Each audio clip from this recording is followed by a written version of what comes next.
ৰণডংকা 2019 আগবঢ়াইছে best cement জানদাৰ cement শানদাৰ জোৰ best লাগে এইবাৰ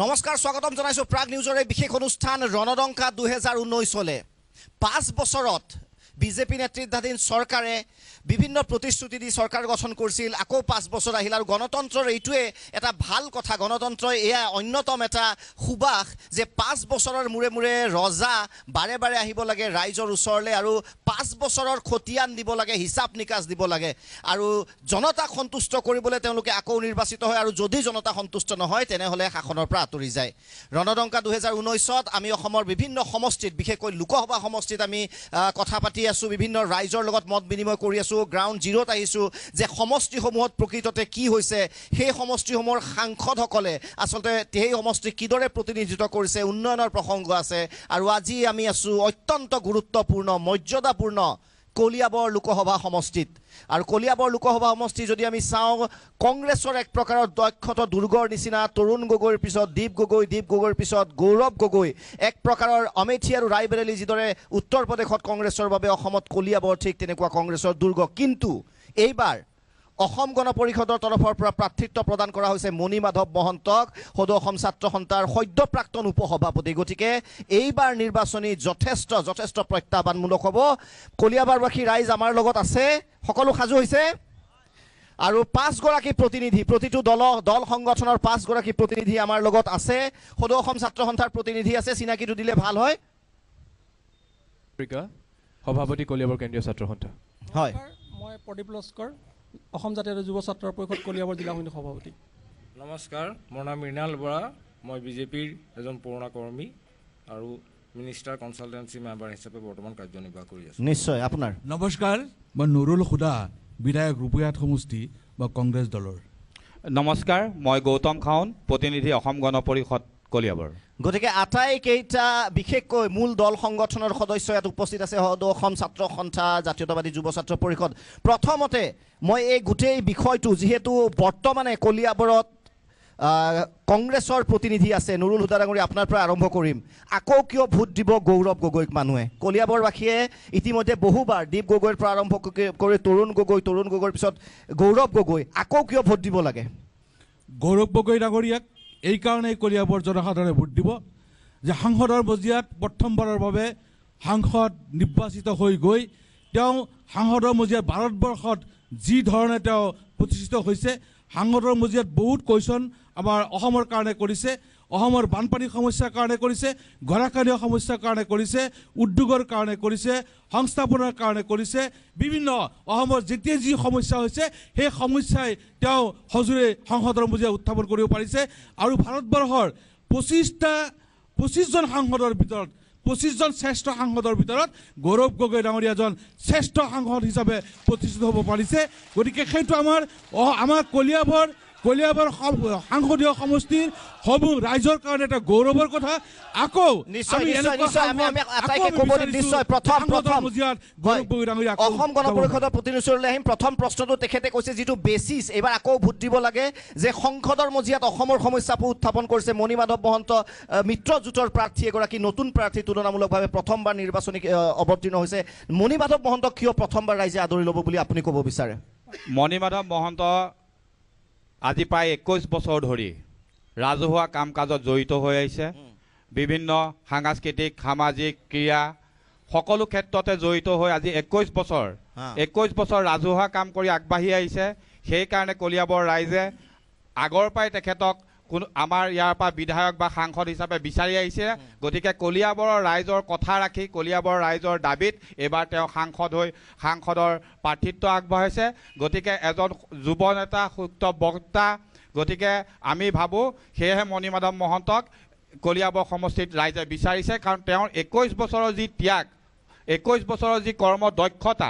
এই দক্ষতাৰ ওপৰত নিৰ্ভৰ কৰি কলিয়াবৰ ৰাইজে তেখেতক জনপ্ৰতিনিধি হিচাপে বিচাৰিছে 21 বছৰৰ দক্ষতা দক্ষতা ৰাইজৰ কাম কৰিছে ৰাইজৰ মাজত থাকি আপুনি ৰাইজৰ মাজত থাকি আমি বিজেপিৰ প্ৰতিনিধিক যদি কওঁ যদিও মিত্ৰ দল আপোনালোকে বিজেপিয়ে কি ক'ব মণিমাধৱ মহন্তৰ এই প্ৰাৰ্থিত্ব সম্পৰ্কত কিয় মানুহে সমৰ্থন কৰিব মণিমাধৱ মহন্তক আমি সৰ্বপ্ৰথমে নিজাববীয়াকৈ খেলিবলৈ যদিও বিচাৰিছিলোঁ হয় কেন্দ্ৰীয় নেতৃত্বই বহু চিন্তা চৰ্চা কৰাৰ পিছত অসম গণ পৰিষদৰ প্ৰাৰ্থী মণিমাধৱ মহন্তক ইয়াত প্ৰক্ষেপ কৰিছে ইয়াৰ অন্তৰালত নিশ্চয় কিবা সৎ উদ্দেশ্য আছে যিহেতু অসম গণ পৰিষদ দলটো আছিল মানে অসমৰ চেণ্টিমেণ্ট অসমীয়া ৰাইজে বনোৱা এটা দল গতিকে এই দলটোক এটা সন্মান জনাবলৈ গৈ পেলাই ভাৰতীয় জনতা পাৰ্টীয়ে এই চিটটো তেখেতসকলক এৰি দিছে এটা সন্মান দিছে তেখেতসকলক আৰু আমি সকলো মিলি পেলাই ভাৰতীয় জনতা পাৰ্টি আৰু কলিয়াবৰ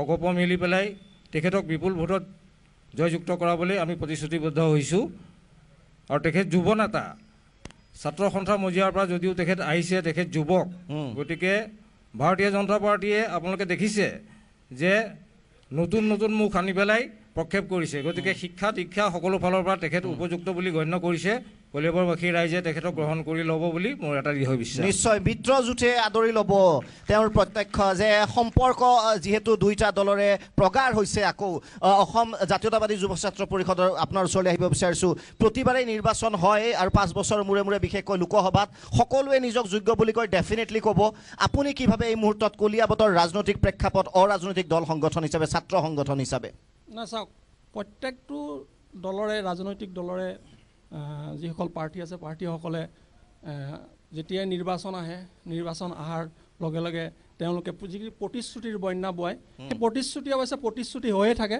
কিন্তু সেই প্ৰতিশ্ৰুতিবিলাক বাস্তৱত ৰূপায়িত নহয় আমি বিগত সময়ছোৱাত দেখি অহা গোটেইবিলাক প্ৰতিশ্ৰুতিয়ে আমি আজি যদি অনুভৱ কৰোঁ সেই প্ৰতিশ্ৰুতি এটা প্ৰতিশ্ৰুতিও সফলভাৱে ৰূপায়ণ কৰা আমাৰ দৃষ্টিগোচৰ হোৱা নাই গতিকে আমি কাকোৱে আমি বিশ্বাসত ল'ব নোৱাৰোঁ কিন্তু তথাপিতো ৰাইজৰ জনমত আমি মানি ল'বই লাগিব গতিকে এই ক্ষেত্ৰত যিসকলে প্ৰতিশ্ৰুতি দিছে এই প্ৰতিশ্ৰুতিবিলাক যাতে তেওঁলোকে পালন কৰে আৰু ৰাইজৰ যি আশা আৰু আকাংক্ষা এই আশা আৰু আকাংক্ষাক পূৰ্ণ কৰিবৰ কাৰণে তেওঁলোকে যাতে চেষ্টা কৰে এই আমি অসম জাতীয়তাবাদী যুৱ ছাত্ৰ পৰিষদৰ পৰা আনগত সময়ত বিচাৰিছোঁ নিশ্চয় সদৌ অসম ছাত্ৰ সন্থাৰ প্ৰতিনিধিৰ ওচৰলৈ আহিছোঁ সদৌ অসম ছাত্ৰ সন্থাৰ বিশেষকৈ এই নিৰ্বাচনত কলিয়াবৰ সমষ্টিৰ বাবে তাৎপৰ্যপূৰ্ণ মণিমাধৱ মহন্ত প্ৰাক্তন এতিয়া আমি যদি চাওঁ আছু নেতা উপসভাপতি প্ৰাক্তন উপসভাপতি এতিয়া অগপ নেতা সেইবুলি অলপ দৰত থাকিব নেকি আছুৰ মণিমাধৱ মহন্তৰ প্ৰতি নে নিউট্ৰেল দৃষ্টিভংগী আছুৰ আমি কলিয়াবৰীয়া ৰাইজৰ হৈ আছোঁ আজি তেওঁ ছাত্ৰ সন্থাৰ পৰা গৈ এখন ৰাজনৈতিক মঞ্চ লৈছে সেই কথাটো অলপ সুকীয়া আৰু আমি ছাত্ৰ সন্থাৰ যি নীতি আদৰ্শ সেইখিনি লৈ আমি আগবাঢ়ি যাব লাগিব যিসমূহ বিগত দিনসমূহত যেনেকৈ যিসমূহ প্ৰতিশ্ৰুতি দিয়ে সেই প্ৰতিশ্ৰুতিসমূহ সমস্যাসমূহ সাংস্কৃতিক ক্ৰিয়া আদি এই আমাৰ লোকসভা সমষ্টিটোৰ বিভিন্ন সমস্যাসমূহ কেনেদৰে সমাধান কৰিব পাৰে সেই ক্ষেত্ৰত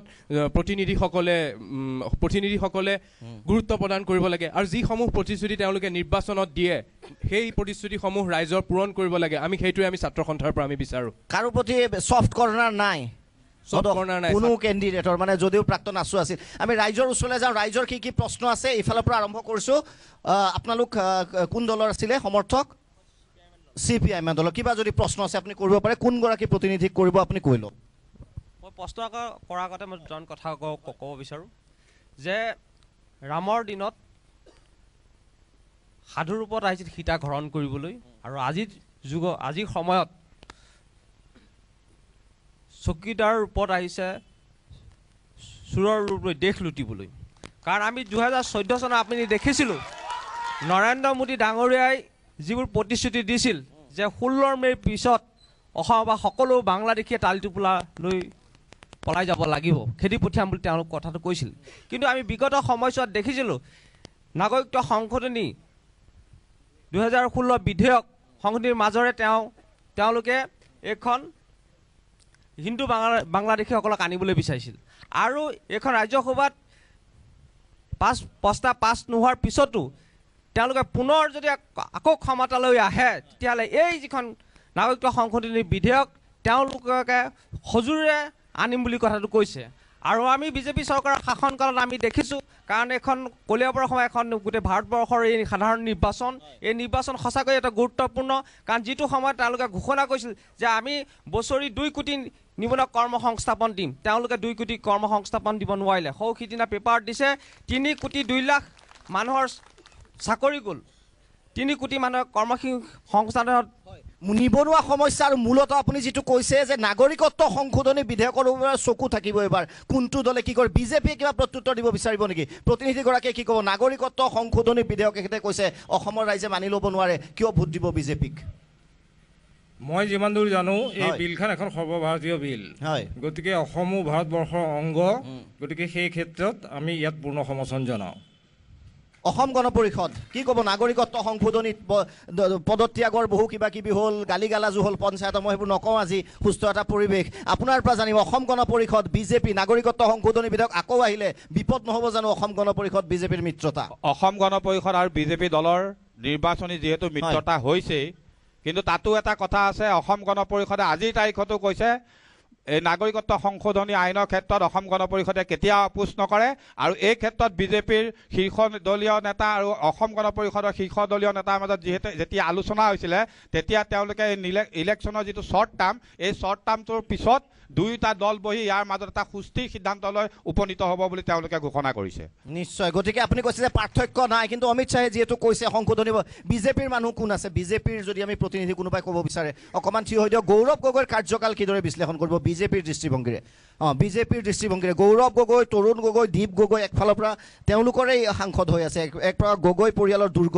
কি পালে কলিয়াবৰবাসীয়ে? অতিশয় দুখৰ বিষয় যে গৌৰৱ গগৈ ডাঙৰীয়া নহয়, গগৈ খানদানৰ পৰা আমি একোকে নাপালোঁ। প্ৰথম কথা হ'ল কি, আমি যেতিয়া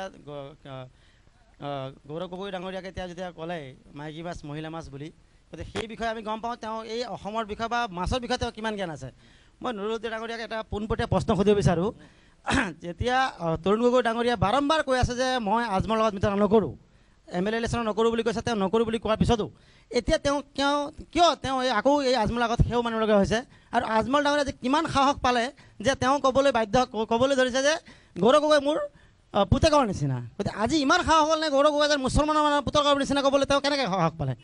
গতিকে মই এটা তেওঁ হাতত পোনপটীয়া প্ৰশ্ন কৰিছোঁ যে তেওঁলোকৰ মাজত যে এনেকৈ বেমেজালি ধৰণৰ কিয় সৃষ্টি হৈছে, যাতে এই সময়ত এলায়েন্স কৰিছে আকৌ মিত্ৰতা নহয়, আকৌ মিত্ৰতা নোহোৱাৰ লগে লগে সেই বিষয়ে দলক তেওঁ এনেকৈ বেয়া ধৰণে কয় যে যাতে UDF এটা মুছলমানৰ দল, বাংলাদেশী দল বুলি ক'বলৈকে কৈছে, কিন্তু আজি সেই দলত তেওঁ কিয় আগৰি লৈছে?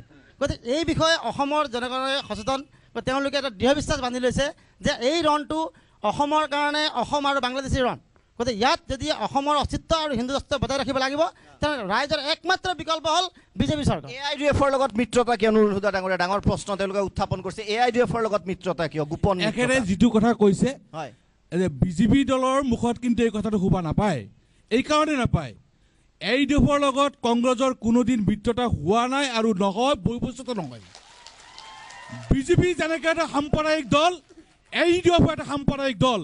গতিকে ভাৰতীয় জাতীয় কংগ্ৰেছ এটা ধৰ্মনিৰপেক্ষ দল, আৰু ধৰ্মনিৰপেক্ষ দল হিচাপে কোনো এটা সাম্প্ৰদায়িক দলৰ লগত কংগ্ৰেছে মিত্ৰতা নকৰে।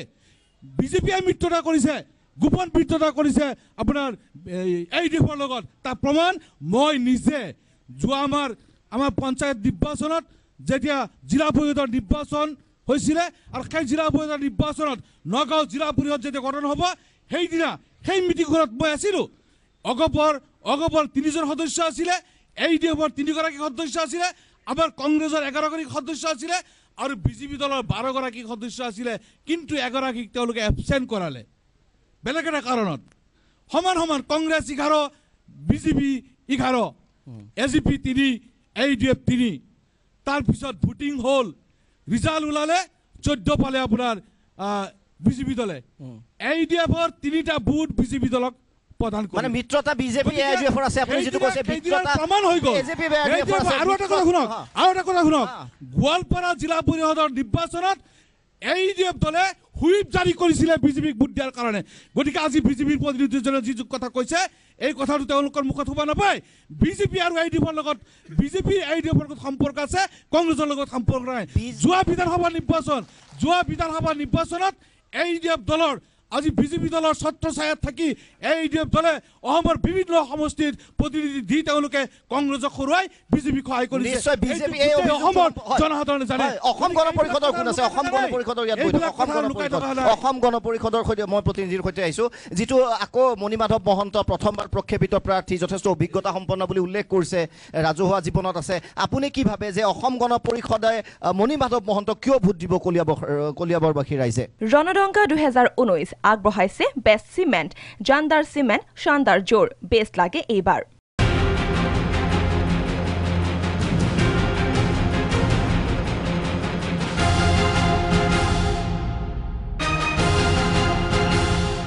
ৰণদংকা 2019 আগবঢ়াইছে বেষ্ট চিমেণ্ট, জানদাৰ চিমেণ্ট, শানদাৰ জোৰ, বেষ্ট লাগে এইবাৰ।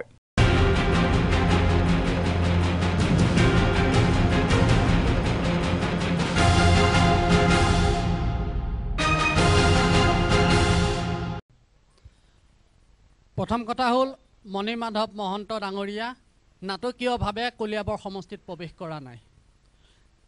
কলিয়াবৰ সমষ্টিৰ জাতি মাটি ভেটিৰ কাৰণে আজি 21 বছৰে যি ত্যাগ কৰিছে, কলিয়াবৰ ৰাইজৰ বিপদসংকুল সময়ত কলিয়াবৰ ৰাইজৰ বুকুৰ মাজত সোমাই থাকি তেওঁ যি কাম কৰিছে, সেইকাৰণে কলিয়াবৰ ৰাইজৰ হাড়ে হিমজুৱে তেখেত সোমাই আছে আৰু কলিয়াবৰ ৰাইজৰ বিচাৰিছে যে সংসদত এজন যোগ্য প্ৰাৰ্থীক প্ৰক্ষেপিত কৰি অসমৰ ভিতৰত কলিয়াবৰ লোকসভা সমষ্টিৰ যিমানসমূহ সমস্যা আছে সেই সমস্যাসমূহ সমাধান কৰাৰ যি নেতৃত্ব, সেই নেতৃত্ব দিব পৰা গুণখিনি অকল মণিমাধৱ মহন্তৰ গাত আছে বুলি কলিয়াবৰ ৰাইজ দৃঢ় বিশ্বাস। আৰু সেইকাৰণে অসম গণ পৰিষদ দলে মণিমাধৱ মহন্তক টিকেট প্ৰদান কৰি লৈ পেলাই কলিয়াবৰ লোকসভা সমষ্টিক নেতৃত্ব প্ৰদান কৰাৰ সুবৰ্ণ সুযোগ প্ৰদান কৰিছে। বিজেপিৰ যিখিনি দুখ আছে বিগত চৰকাৰত যদি আমি চাওঁ, যি ভুলখিনি আছে, AGPয়ে তাৰ ধাৰ পৰিশোধ কৰিব লাগিব বুলি ভাবেনে? কাৰণ যিবোৰ ইছ্যুত তেওঁলোকে ধৰক যিটো ক'লে যে নাগৰিকত্ব সংশোধন, 15 লাখ টকা, 2 কোটি চাকৰি বছৰত, AGPৰ অলপ মাইনাছ পইণ্ট হ'ব নেকি সেই ইছ্যুসমূহত, বেকফুটত নেকি? অসমৰ জনসাধাৰণ, কলিয়াবৰৰ জনসাধাৰণে বিজেপি চৰকাৰখনে কি কৰিছে সেয়া অন্তঃকৰণৰে জানে। এটা কথা ভালদৰে জানে যে এই চৰকাৰখনৰ দিনত 5 বছৰত যে কোনো দুৰ্নীতি হোৱা নাইকিয়া, সেই কথাটো চন্দ্ৰ সূৰ্য যিদৰে দেখা পোৱা যায়, সেইদৰে আজিও অসমৰ জনসাধাৰণৰ বিভিন্ন জাতিৰ উপজাতিৰ প্ৰত্যেকজন মানুহে জানে যে বিজেপি চৰকাৰখনে কোনো দুৰ্নীতি কৰা নাইকিয়া, বা অসম গণ পৰিষদ দলত 3জনকৈ মন্ত্ৰী আছে, এই মন্ত্ৰীসকলে কোনো যে দুৰ্নীতি কৰা নাই। আৰু এটা আটাইতকৈ মানে অসমবাসী ৰাইজৰ কাৰণে এটা ভাল খবৰ যে বিজেপি চৰকাৰৰ দিনত আজি চাহ মজদুৰসকলে 1 টকা কেজি চাউল দিছে, 2 কেজি চেনি দিছে। যি ৰাস্তা ঘাটত কংগ্ৰেছৰ দিনত যাব পৰা এটা অৱস্থা নাছিলে, আজি মসৃণ হৈ গ'ল। এই বিজেপি চৰকাৰৰ দিনত ঠেলা ৰিক্সাত পেচেণ্ট লৈ পেলাই চিভিললৈ লৈ যাবলগীয়া পৰিৱেশ এটা বৰ্তমান নাই। আনকি পাহাৰতো ইলেক্ট্ৰিচিটি পোৱাৰ যি সুবৰ্ণ ৰাস্তা ঘাট আৰু দুৰ্নীতি নাই, বিজেপিত দুৰ্নীতি নাই, সেইবাবে ভোট দিব লাগে। বিজেপিত দুৰ্নীতি নাই। পোনপ্ৰথমে মই প্ৰাগ নিউজ চেনেল ফালৰ পৰা অসম আৰু কলিয়াবৰবাসী ৰাইজক স্বাগতম জনাইছোঁ এই অনুষ্ঠানলৈ। মই অসম আৰু কলিয়াবৰবাসী ৰাইজক এই মঞ্চৰ পৰা এটা দৃশ্য দেখুৱাব বিচাৰিম। এই মঞ্চত আমাৰ প্ৰতিনিধি 5 গৰাকী থিয় হৈ আছে, আৰু এই 5 গৰাকীৰ ভিতৰত বিজেপি আৰু অসম গণ পৰিষদ দলৰ মাজত মিত্ৰতা হৈছে। এই অপবিত্ৰ মিত্ৰতাৰ এটা প্ৰমাণ মই ইয়াত দিম। ইয়াত বিজেপিৰ যিজন প্ৰতিনিধি, তেওঁ কৈছে যে বিজেপি চৰকাৰ আহিলে যিকোনো প্ৰকাৰে নাগৰিক সংশোধনী আইন 2016 বলবদ্ধ কৰা হ'ব। আৰু আনগৰাকী মিত্ৰজোঁটৰ তেওঁলোকৰ মিত্ৰতা হোৱা দল অসম গণ পৰিষদৰ এগৰাকী প্ৰতিনিধিয়ে কৈ আছে যে আমি অতি সোনকালে কম সময়ৰ ভিতৰত এই নাগৰিকত্ব সংশোধনী বিধেয়ক বাতিল কৰিবৰ কাৰণে আমি আপিল। মিত্ৰতা আছে যদিও খেলি মেলি আছে, হয়। অসমৰ ৰাইজে, কলিয়াবৰবাসী ৰাইজে যথেষ্ট বিচাৰ বিবেচনা থকা ৰাইজ। এই মিত্ৰজোঁটৰ চৰকাৰে যোৱা 3 বছৰত অসমৰ জনসাধাৰণক বিবেক শূন্য বুলি ভাবিছে। তেওঁলোকে বিভিন্ন তাচ্ছিল্যসুলভ মন্তব্য কৰি যোৱা বিগত পঞ্চায়ত নিৰ্বাচনত যি ৰাজনৈতিক বাতাবৰণৰ, বেয়া ৰাজনীতিৰ বাতাবৰণৰ সৃষ্টি কৰিলে, অসমৰ প্ৰতিগৰাকী ঘৰে ঘৰে বহি নিজৰ নিউজ চেনেলবিলাকত চাইছে। দুৰ্নীতি নাই বুলি কৈছে তেওঁলোকে, কৈছে আমাৰ মূল ইছ্যু দুৰ্নীতি হোৱা নাই। দুৰ্নীতি হোৱা নাই, বিজেপি দুৰ্নীতি হোৱা নাই। যোৱা বছৰ ভাৰতৰ প্ৰধানমন্ত্ৰীয়ে কৈছিলে যে মই দেশ কা চৌকিদাৰ বননে আয়া হুঁ। আজি আপোনালোকে চাওক, ৰাষ্ট্ৰীয় মাধ্যমত চাওক, ছ'চিয়েল নেটৱৰ্কত চাওক, আজি কি হৈ আছে যে গলি গলি মে চোৰ হে, গলি গলি মে চোৰ হে। আৰু এজন প্ৰধানমন্ত্ৰীয়ে আজি আপোনালোকে জানে বিজেপি চৰকাৰৰ এইজন প্ৰধানমন্ত্ৰীয়ে যেতিয়া গাদী ল'লে, এইজনে যেতিয়া ৰাফেল ডিল কৰি যুদ্ধ বিমান ক্ৰয় কৰিলে, সেই যুদ্ধ বিমানৰ ক্ৰয় কৰা ফাইল সুপ্ৰিম কোৰ্টত যেতিয়া দাখিল কৰিবলগীয়া হৈছে, সেই ফাইল হেৰাল বুলি চকীদাৰ চুৰ হে এওঁলোকৰ যিটো মন্তব্য কৰিছে, আপুনি ক'ব বিচাৰিছে কিবা এটা? দুৰ্নীতি নীতিৰ কথা মানে যেতিয়া মোক কোনোবাই দুৰ্নীতি কৰা বুলি কয়, মই যেতিয়া বেলেগক আঙুলিয়াব নোৱাৰোঁ সেই সুবিধাটো ৰাখিব লাগে। মই এজন খেল জগতৰ লগত জড়িত। কমনৱেলথ গেম হাজাৰ হাজাৰ কোটি টকাৰ দুৰ্নীতি, পাহাৰীয়া ৰাজ্যত হাজাৰ হাজাৰ টকাৰ দুৰ্নীতি। আৰু এটা কথা, মাননীয় বিধায়ক মহোদয়ে এটা কথা সুন্দৰভাৱে কৈছে, সেইটো আমিও স্বীকাৰ কৰোঁ। তেখেতে কলিয়াবৰৰ শ্ৰেষ্ঠ মানে সাংসদৰ বঁটা পাইছে, যিটো সত্য হয়তো সকলোৱে স্বীকাৰ কৰিব লাগিব। কিন্তু এটা কথা মই গোটেই ৰাইজক সুধিছোঁ, আজি মই কোনোবা এখন ৰ'ব কথাটো কৈ ল'ব দিয়ক। আজি মই কোনোবা এখন মঞ্চত মই সাংসদ হৈ পেলাই মই সংসদত খালি বাকপটুতাৰে কথা কৈ আছোঁ, কিন্তু ৰাইজৰ সমস্যা একো সমাধান কৰা নাই। সেইটো মোৰ যোগ্য নে বাৰু? ৰাইজে কওক, সেইটোত মই যোগ্য নে? মই বঁটা পাইছোঁ, মই উদ্যান্ত ভাষণেৰে মোৰ এডুকেটেড, মই উদ্যান্ত ভাষণেৰে ভাষণ দিছোঁ, মই কিমানবাৰ ডিবেট কৰিছোঁ, মই প্ৰশ্ন উত্থাপন কৰিছোঁ, কিন্তু ৰাইজৰ সমস্যা সমাধান কৰা নাই। মই যোগ্য নে বাৰু? ৰাইজে উত্তৰ দিব। কলিয়াবৰ 10টা সমষ্টিৰ ৰাইজে উত্তৰ দিব। আজি এটা কথা, গৌৰৱ গগৈ আগত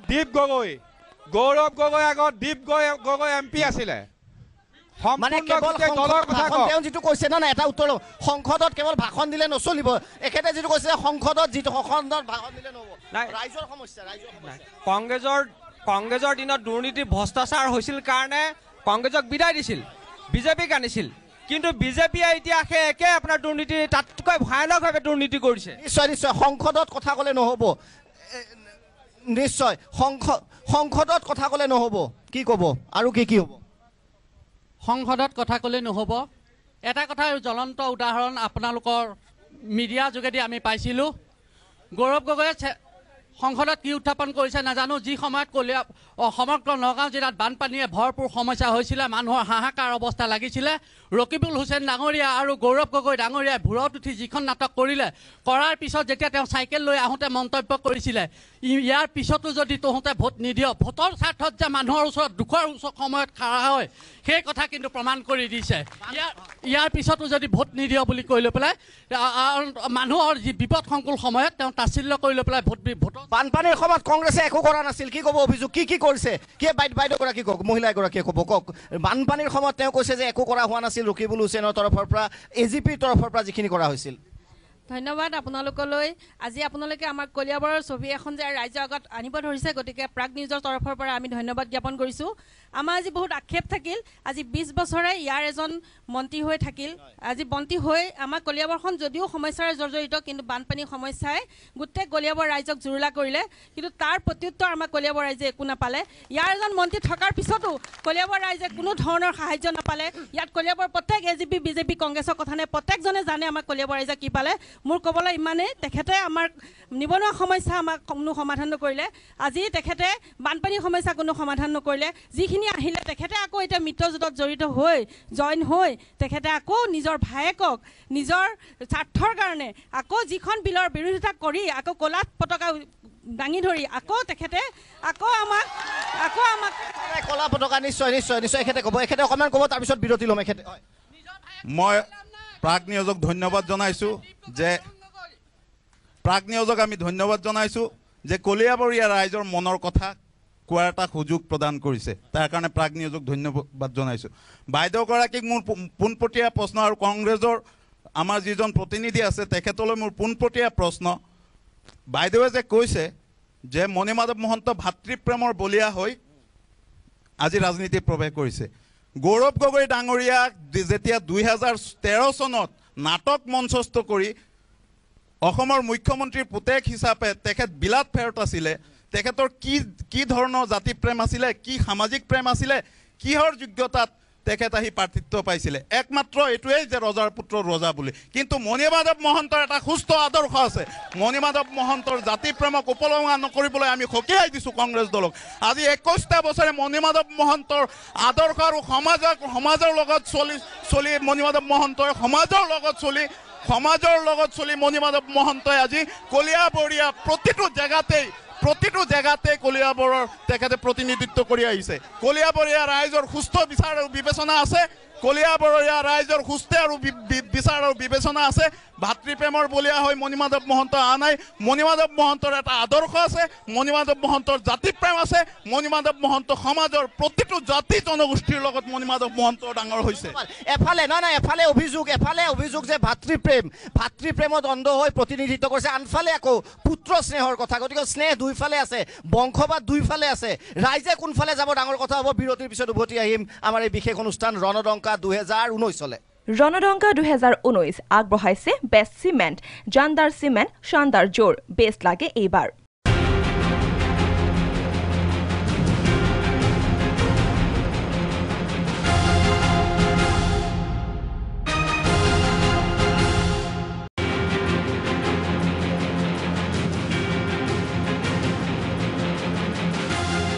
উপস্থিত আছো কলিয়াবৰ সমষ্টিত অসমৰ ঐতিহ্যপূৰ্ণ এক সমষ্টি কলিয়াবৰ সমষ্টি আৰু কলিয়াবৰ সমষ্টিত ইতিমধ্যে মই কৈছো যে পুনৰবাৰ প্ৰাৰ্থিত্ব আগবঢ়াইছে কংগ্ৰেছ দলৰ পৰা গৌৰৱ গগৈ আৰু প্ৰত্যাহ্বান দিবলৈ সাজু হৈছে সদৌ অসম ছাত্ৰ সন্থাৰ সদ্য প্ৰাক্তন উপসভাপতি মণিমাধৱ মহন্ত মই যিহেতু প্ৰশ্ন আছিল মই ট্ৰাইবেল সংঘৰ প্ৰতিনিধি আমাৰ মাজত আহি উপস্থিত হৈছে এই নিৰ্বাচন কলিয়াবৰৰ বিশেষকৈ নিৰ্বাচন কি ইস্যু হ'ব বুলি ভাবে ৰাইজে কি বিষয় চাই ভোট দিব লাগে বুলি আপুনি ক'ব বিচাৰে প্ৰথমতে আজি মই এই অনুষ্ঠানত অংশগ্ৰহণ কৰা সমূহ ৰাইজলৈ মোৰ ধন্যবাদ জ্ঞাপন কৰিছোঁ আজিৰ এই যিটো কাৰ্যসূচী লৈছে ইয়াৰ প্ৰথম ইস্যু হিচাপে আমি বিচাৰোঁ যিজন ব্যক্তিয়ে কলিয়াবৰৰ কাৰণে কাম কৰি যাব তেওঁক আমি ভোট দিয়াটো বেছি দৰকাৰ দ্বিতীয়তে মই বিচাৰোঁ ট্ৰাইবেল সংঘৰ জেনেৰেল ছেক্ৰেটাৰী হিচাপে কলিয়াবৰ ডিষ্ট্ৰিক্টৰ কলিয়াবৰৰ জনজাতিসকলক সন্মান কৰিবলৈ প্ৰতিটো ৰাজনৈতিক দলে এবাৰ চিন্তা কৰক যোৱা ফেব্ৰুৱাৰীৰ 1, 2, 3 তাৰিখত আমি কলিয়াবৰ জনজাতি ঐক্য মঞ্চৰ হৈ যিটো আমি জনজাতি উৎসৱ পালন কৰিছিলোঁ কলিয়াবৰৰ প্ৰতিটো ৰাজনীতিৰ ওচৰত আমি ওচৰ চাপিছিলোঁ আমাক কিছু সহায় কৰক কিন্তু আমি দেখিবলৈ পালোঁ কোনো ৰাজনীতি দলে আমাক কোনো এটা কথাত আমাক সহায় নকৰিলে ইয়াৰ কাৰণে আমি কলিয়াবৰ জিলা ট্ৰাইবেল সংঘ হৈ কলিয়াবৰ জিলা ঐক্য মঞ্চ হৈ পেলাই আমি খুব দুখত আছোঁ যিটো কাৰণত কোনো ৰাজনৈতিক দলে জনজাতি এৰিয়াত কোনো ডেভেলপমেণ্টৰ কাম কৰা নাই বৰ্তমানলৈকে কিন্তু মই কৰিবলৈ কাৰণে আহ্বান কৰিছোঁ আৰু বৰ্তমান যিকেইজন প্ৰতিনিধি আমি দেখিবলৈ পাইছোঁ এতিয়া অথনিৰ পৰা মই শুনিবলৈ পাইছোঁ কি বোলে মুখ্যমন্ত্ৰীৰ পুত্ৰক সাংসদ হিচাপে দিছে আমাৰ কলিয়াবৰৰ এজন বিধায়কৰ ভায়েকক মণিমাধৱক দিছে সেইটো ক'বলৈ গ'লে এনেধৰণৰ মোৰ লাগে কাকনো কম ককা চবৰে সকলোৰে দাড়ি চুলি পকা ডাঙৰ কথা এইটো এতিয়া কাক ককা বুলিব নিশ্চয় আপোনাৰ বিজেপিৰ নতুন প্ৰতিনিধি আমাৰ মাজত আহিছে কি ক'ব এই সন্দৰ্ভত কাকনো বুলিম ককা সকলোৰে দাড়ি চুলি পকা মিত্ৰতাক লৈ খেলি মেলি বিশেষকৈ নাগৰিকত্ব সংশোধনী বিধেয়কক লৈ কিন্তু দুই পক্ষৰ মতানৈক্য আৰম্ভ হৈছে আপুনি কি ক'ব ধন্যবাদ আজি এই অনুষ্ঠানটোৰ প্ৰথম মূল বিষয়টোৰ পৰা কিছু আঁতৰি গৈ আছে গতিকে মই প্ৰথমবাৰে প্ৰাগ নিউজৰ আজি বিশেষ অনুষ্ঠান মূল বিষয়টো যি বেষ্ট লাগে এইবাৰ 2019ত গতিকে প্ৰকৃততে মই বেষ্টৰ ওপৰতে মই ক'বলৈ বিচাৰিছোঁ বেষ্ট কোন বেষ্ট মই তাকে ক'বলৈ বিচাৰি আছোঁ যে যিহেতু আপোনালোকে গম পাইছে যে 70 বছৰ কাল কংগ্ৰেছে ৰাজত্ব কৰাৰ পিছত সৰ্বভাৰতীয় ক্ষেত্ৰত ৰাষ্ট্ৰখনৰ কেনেকুৱা ধৰণৰ অৱস্থা হৈছে সেইটো আপোনালোকক নক'লেও আপোনালোকে বুজি পাব কিন্তু নৰেন্দ্ৰ মোদী ডাঙৰীয়া এই 5 বছৰ কাৰ্যকাল শেষ হওঁ এই 5 বছৰীয়া কাৰ্যকালৰ ক্ষেত্ৰত আপোনালোকে দেশৰ অৰ্থনীতি চাওক দেশৰ কূটনৈতিক চাওক আৰু প্ৰতিৰক্ষাৰ ক্ষেত্ৰত চাওক আৰু বিশেষকৈ এখন কল্যাণকামী ৰাষ্ট্ৰ হিচাপে সকলো জনসাধাৰণক সামৰি যিখিনি আঁচনি প্ৰস্তুত কৰি গোটেই শিশুৰ পৰা বৃদ্ধ বনিতালৈকে যিবিলাক আঁচনি লৈছে এইবিলাক সকলোবিলাক আঁচনি প্ৰশংসনীয় আৰু আপোনালোকে দেখিছে যে ৰাস্তা পদূলিৰ ক্ষেত্ৰত স্কুল কলেজৰ ক্ষেত্ৰত সকলোবিলাক এতিয়া সুন্দৰভাৱে জয়ময় অৱস্থা হৈছে। গতিকে মই ভাবোঁ বেষ্ট একমাত্ৰ বিজেপি দলৰ বাহিৰে বেলেগে দিব নোৱাৰে, কাৰণ 70 বছৰ ৰাজত্ব কালৰ ভিতৰত সেইখিনি কথা আপোনালোকে নিশ্চয় বিজেপি অগপ। এতিয়া আপোনালোকে উপৰোক্ত বক্তাসকলে কৈ গৈছে যে ৰাষ্ট্ৰখনৰ নিৰ্মাণৰ ক্ষেত্ৰত আমি আঞ্চলিকতাবাদী ৰাজনীতি আৰু আমাৰ আঞ্চলিকতাবাদৰ যিটো আৱেগ অনুভূতিক আমি সন্মান জনাইছোঁ, আৰু সকলো মিলি পেলাই আমি ঐক্যবদ্ধভাৱে আমি সকলো জনজাতি হওক, পৰ্বত পাহাৰ আৰু আমাৰ স্থানীয় যিবিলাক আঞ্চলিক দল আছে সকলো মিলি মই আপোনালোকক কৈছোঁ যে এইবাৰ 400ৰ ওপৰ চিট এইবাৰ ভাৰতীয় জনতা পাৰ্টীয়ে পাব। আজি আপোনালোকে মনত ৰাখক যে নিশ্চয় এইবাৰ নৰেন্দ্ৰ মোদীৰ নেতৃত্বত এইবাৰ চৰকাৰ হ'ব। গতিকে মই বেষ্টটো আপোনালোকৰ আগত অৱগত কৰিলোঁ। গতিকে বেষ্ট মণি মাধৱ মহন্ত আৰু বিজেপি। ঠিক আছে, এটা ডাঙৰ প্ৰশ্ন, মণি মাধৱ মহন্তক আছুৰ উপসভাপতি হিচাপে মই অন্ততঃ ব্যক্তিগতভাৱে যিমানবাৰ লগ পাইছোঁ, বিশেষকৈ নাগৰিকত্ব সংশোধনী বিধেয়কৰ সময়ত অত্যন্ত গুৰুত্বপূৰ্ণ ভূমিকা পালন কৰিছিল। তেওঁ যি বজ্ৰকণ্ঠেৰে আমাৰ টিভিতে বাইট দিছিল যে কোনো কালেই আমি সংশোধন হ'ব নিদিওঁ। এতিয়া বিজেপিৰ অমিত শ্বাহে কৈ গৈছে, যাৰ মিটিং কৰিছে আজি অমিত শ্বাহে, যে কিছি ভি হাল মে হাম নাগৰিকত্ব যিটো আছে সেইটো আমি পাছ কৰি দিম বুলি ক'লে। গতিকে মণি মাধৱ মহন্তৰ বাবে সমস্যা নহ'ব নেকি? এফালে অসমীয়াই, আনফালে ভাৰত মাতা, অকণমান সমস্যা নহ'ব নেকি? এটা কথা, যেতিয়া মিত্ৰতা হৈছিলে এই নিৰ্বাচনৰ ক্ষেত্ৰত, তেতিয়া অসম গণ পৰিষদে কৈছিলে যে আমি আমাৰ স্থিতিত অটল আছোঁ। আৰু মণি মাধৱ মহন্তৰ ওপৰত অকল মোৰেই নহয়, কলিয়াবৰবাসীৰ সকলোৰে, বা কলিয়াবৰ এই 10টা সমষ্টিতে তেওঁ অকল কলিয়াবৰ সমষ্টিতে ৰাজহুৱা কাম কৰা নাছিলে, গোলাঘাট, সৰুপথাৰ আদি কৰি সকলো কামত তেওঁৰ ওপৰত আমাৰ এটা সম্পূৰ্ণ বিশ্বাস আছে, দলৰ ওপৰতো সম্পূৰ্ণ বিশ্বাস আছে যে নিজৰ যিটো আমাৰ স্থিতি আছে, এই স্থিতিটো হ'ল নাগৰিকত্ব সংশোধনী বিলৰ ক্ষেত্ৰত এইটো যিটো অসম গণ পৰিষদৰ যিটো স্থিতি কোনো পৰ্যায়ে আহিব নিদিয়ে। আৰু সেই তাৰ কাৰণে বিজেপিৰ লগত যেতিয়া মিত্ৰতা হৈছিলে বিজেপি চৰকাৰৰ লগত, তেতিয়া বিজেপিৰ বিষয়ববীয়াসকলক কৈছিল যে ইয়াৰ ওপৰত আমাৰ দুইটা দলৰ এখন কোনো পৰ্যায়ে আহিব নিদিয়ে। না, এটা কমেণ্ট লৈ লওঁ, কোনো পৰ্যায়ে আহিব নিদিয়ে অসম গণ পৰিষদে। বিজেপিয়ে কি ক'ব? কোনো পৰ্যায়ে আহিব নিদিয়ে। থাকি গ'ল অকমান থাকি গ'ল যে দুই দলৰ মাজত এখন বৈঠক হ'ব, বৈঠকতে এটা সহমতত উপনীত হ'ব। কোনো পৰ্যায়ে আহিব নিদিয়ে নাগৰিকত্ব সংশোধনী বিধেয়ক। ইয়াত তেখেতে যদি কয় যে কেবখন সংশোধন হ'ব, বা মই যদি কওঁ নহ'ব, ইয়াত কোনো উত্তৰ নাপাব। মানে কৰ্মীক গুৰুত্ব নিদিয়ে নেকি? গতিকে আপোনালোকে এটা কথা মনত ৰাখিব, ৰাষ্ট্ৰীয় প্ৰেক্ষাপটৰ ক্ষেত্ৰত ৰাষ্ট্ৰীয়ভাৱে যিবিলাক চিন্তাধাৰা কৰিব সেইটোৱে আচল কথা হ'ব। গতিকে আপুনি মই ইয়াৰ ওপৰত উত্তৰটো উলিয়াব নোৱাৰোঁ। ৰাষ্ট্ৰীয়ভাৱে চিন্তা চৰ্চা কৰি এই মানে হাইকমাণ্ডে যিটো ক'ব সেইটো হ'ব, কৰ্মীৰ বিশেষ গুৰুত্ব নাই। তাৰ কৰ্মীয়ে কি ক'ব দৰকাৰী নহয়। আপোনালোকতো কৰ্মী, আপোনালোক বেছিক আপোনালোক বেছিক আচাৰ সদস্য আছে, কি ক'ব এই সমগ্ৰ বিষয় সন্দৰ্ভত? সঁচা কথা ক'ব গ'লে বৃহত্তৰ এটা সমস্যা আছিল নাগৰিকত্ব সংশোধনী বিধেয়কৰ বাতিল, কিন্তু বৃহত্তৰ স্বাৰ্থৰ কাৰণে অসম গণ পৰিষদে আজি ভাৰতীয় জনতা পাৰ্টীৰ লগত যি মিত্ৰতা আছিলে মিত্ৰতা ত্যাগ কৰিছিল। কিন্তু আজি ত্যাগ কৰি ডাইৰেক্ট ক'ব গ'লে থু পেলোৱাটোক যাকে আকৌ চেলেকিছে, সঁচা কথা ক'ব গ'লে। গতিকে মই এখন সংগঠনৰ হৈ বা অসমৰ ৰাইজৰ হৈ ক'ব এটাই বিচাৰোঁ যে অসমত যিটো মিত্ৰতা মানে চৰকাৰ বনাব বিচাৰিছে, আকৌ যদি নাগৰিকত্ব সংশোধনী বিধেয়কটো মানে বাতিল নহয় বা প্ৰস্তাৱটো আহি যায়, গৃহীত হৈ যায়, তেতিয়া কি কৰিব? তেতিয়া কি আকৌ থু পেলাব আৰু আকৌ চেলিকিব নেকি? নিশ্চয় হলচেকত পৰিব নাগৰিকত্ব সংশোধনী। এই নতুন প্ৰজন্মৰ এজন আছে, নতুন প্ৰজন্মৰো যথেষ্ট ভোটাৰ আছে। কওক।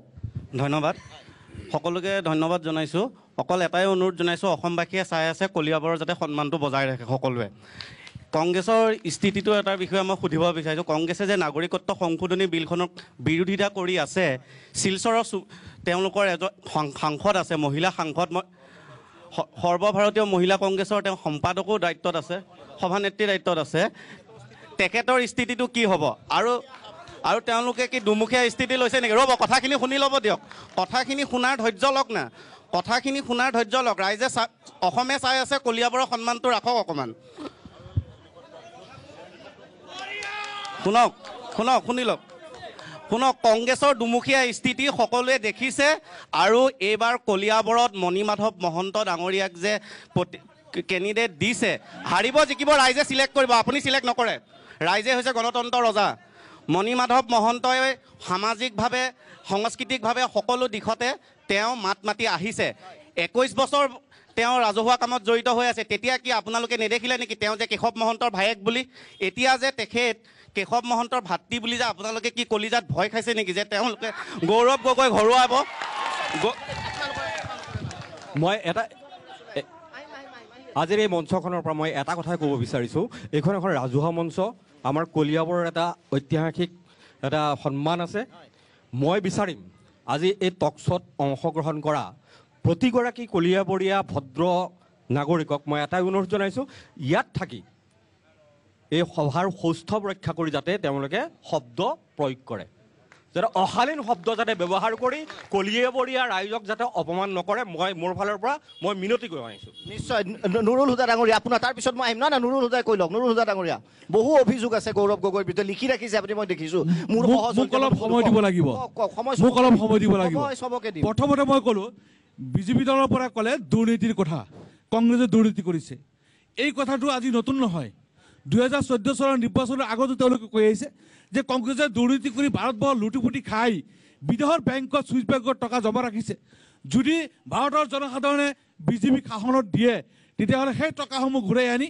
100 দিনৰ ভিতৰত প্ৰত্যেকজন ভাৰতীয় নাগৰিকৰ একাউণ্টত 15 লাখ টকা দিম বুলি কৈছিলে 59 মাহ পাৰ হৈ গ'ল তেওঁলোকে এটা শ্মশান যাত্ৰাত আছে আইচিউত আছে শ্মশানত যাব এই মুহূৰ্তলৈকে তেওঁলোকে 1 টকা আনিব নোৱাৰিলে তাৰ মানে এইটো প্ৰমাণ হৈ গ'ল যে কংগ্ৰেছে দুৰ্নীতি কৰা নাছিলে আৰু দুৰ্নীতি কোনে কৰিলে এক সময় দিব মোক সময় দিব দুৰ্নীতি কোনে কৰিলে তাৰ প্ৰমাণটো মই দি আছোঁ 2015 চনৰ পৰা 2018 চনলৈকে আপুনি চাওক নীৰৱ মোদী ললিত মোদী বিজয় মালিয়া মেহুল চকচী কিমান লাখ কৰোৰ টকা ভাৰতৰ টকা নিশ্চয় এটা প্ৰত্যুত্তৰ নাই এখেতে কওক বহুতবাৰ কৈ আছে এখেতে কওক দুৰ্নীতি কোনে কৰিলে 15 লাখ না 15 লাখ টকা বিচাৰিছিল মই আহিম এটা অভিযোগ লৈ লওঁ না এই কলা টকাটো নহয় হুদা ডাঙৰীয়া কলা টকাটো লৈ লওঁ তাৰপিছত আকৌ আপোনাৰ ওচৰত আহিম এটা প্ৰত্যুত্তৰ দিব বিচাৰিছে কলা টকা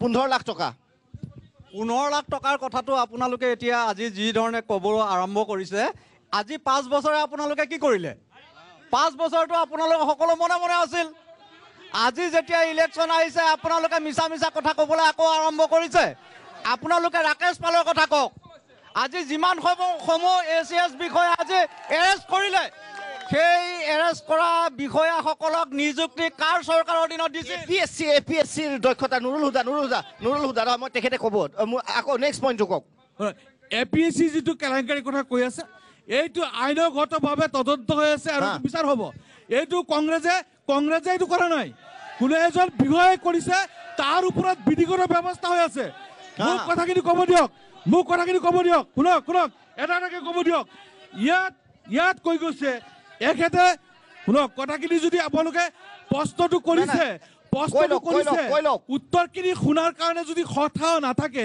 তেতিয়াহ'লে নহ'ব উত্তৰখিনি শুনক এতিয়া এজনে কৈছে আপোনাৰ জাতি মাটি ভেটিৰ কথা কৈছে আজি জাতি মাটি ক'ত আছে আজি জাতি ক'ত আছে আজি অসমীয়া জাতি সংকটত আছে আজি অসমৰ বেটি আজি উচ্ছেদিত হৈছে অসমৰ মাটি আজি কম্পিত অসমৰ মাটি কঁপি আছে বিদেশী আগ্ৰাসনৰ কাৰণে কঁপি আছে আজি বিজেপি দলে কৈছিলে যে চৰকাৰ গঠন কৰিব পাৰিলে তেওঁলোকে ইয়াৰ পৰা বিদেশীসকলক খেদিব কিন্তু তেওঁলোকে কি কৰিছে আজি বিদেশীসকলক অসমত আনাৰ কাৰণে তেওঁলোকে নাগৰিকত্ব সংশোধনী বিল তেওঁলোকে পাছ কৰিলে আজি নাগৰিকত্ব সংশোধনী বিল বিলৰ কথা কৈছে এজনে যে সুস্মিতা দেৱৰ কথা কৈছে যে কংগ্ৰেছে দুমুখীয়া নীতিৰ কথা কৈছে কংগ্ৰেছে দুমুখীয়া নীতি স্থিতি লোৱা নাই আজি যেতিয়া বিজেপি দলে সুস্মিতা দেৱে বৰাকত এটা এওঁলোকে যিটো কৈছে সুস্মিতা দেৱে বৰাকত এটা কৈছে ইয়াত এটা কৈছে সেইটো দুমুখীয়া নীতিৰ কথা কৈছে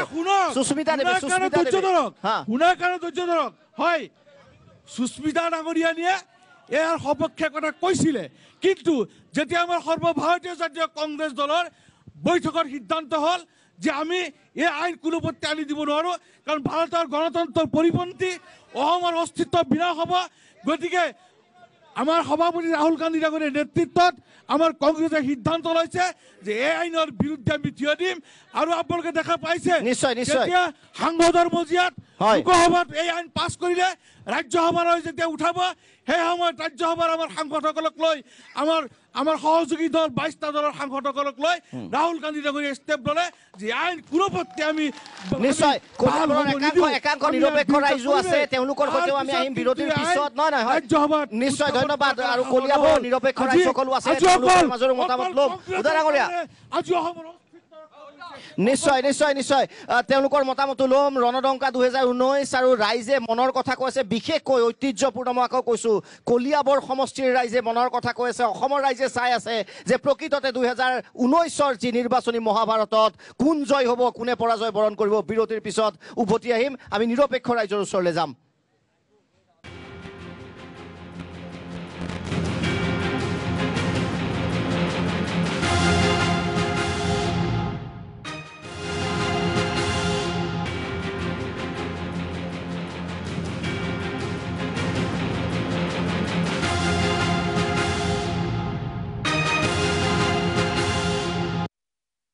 উভতি আহিছোঁ বিৰতিৰ পিছত ৰণদংকা 2019 আৰু আজি আমি কলিয়াবৰ সমষ্টিত উপস্থিত আছোঁ ঐতিহ্যমণ্ডিত কলিয়াবৰ সমষ্টিৰ ৰাইজে কিভাৱে কি ইছ্যু হ'ব পাৰে সেই সম্পৰ্কে কথা পাতি আছোঁ আৰু এই মুহূৰ্তত ৰণদংকা 2019ত মণিমাধৱ মহন্ত ডাঙৰীয়া অসম গণ পৰিষদ আৰু বিজেপিৰ মিত্ৰজোঁটৰ প্ৰাৰ্থী আহি উপস্থিত হৈছে স্বাগতম জনাইছোঁ মণিমাধৱ মহন্ত ডাঙৰীয়া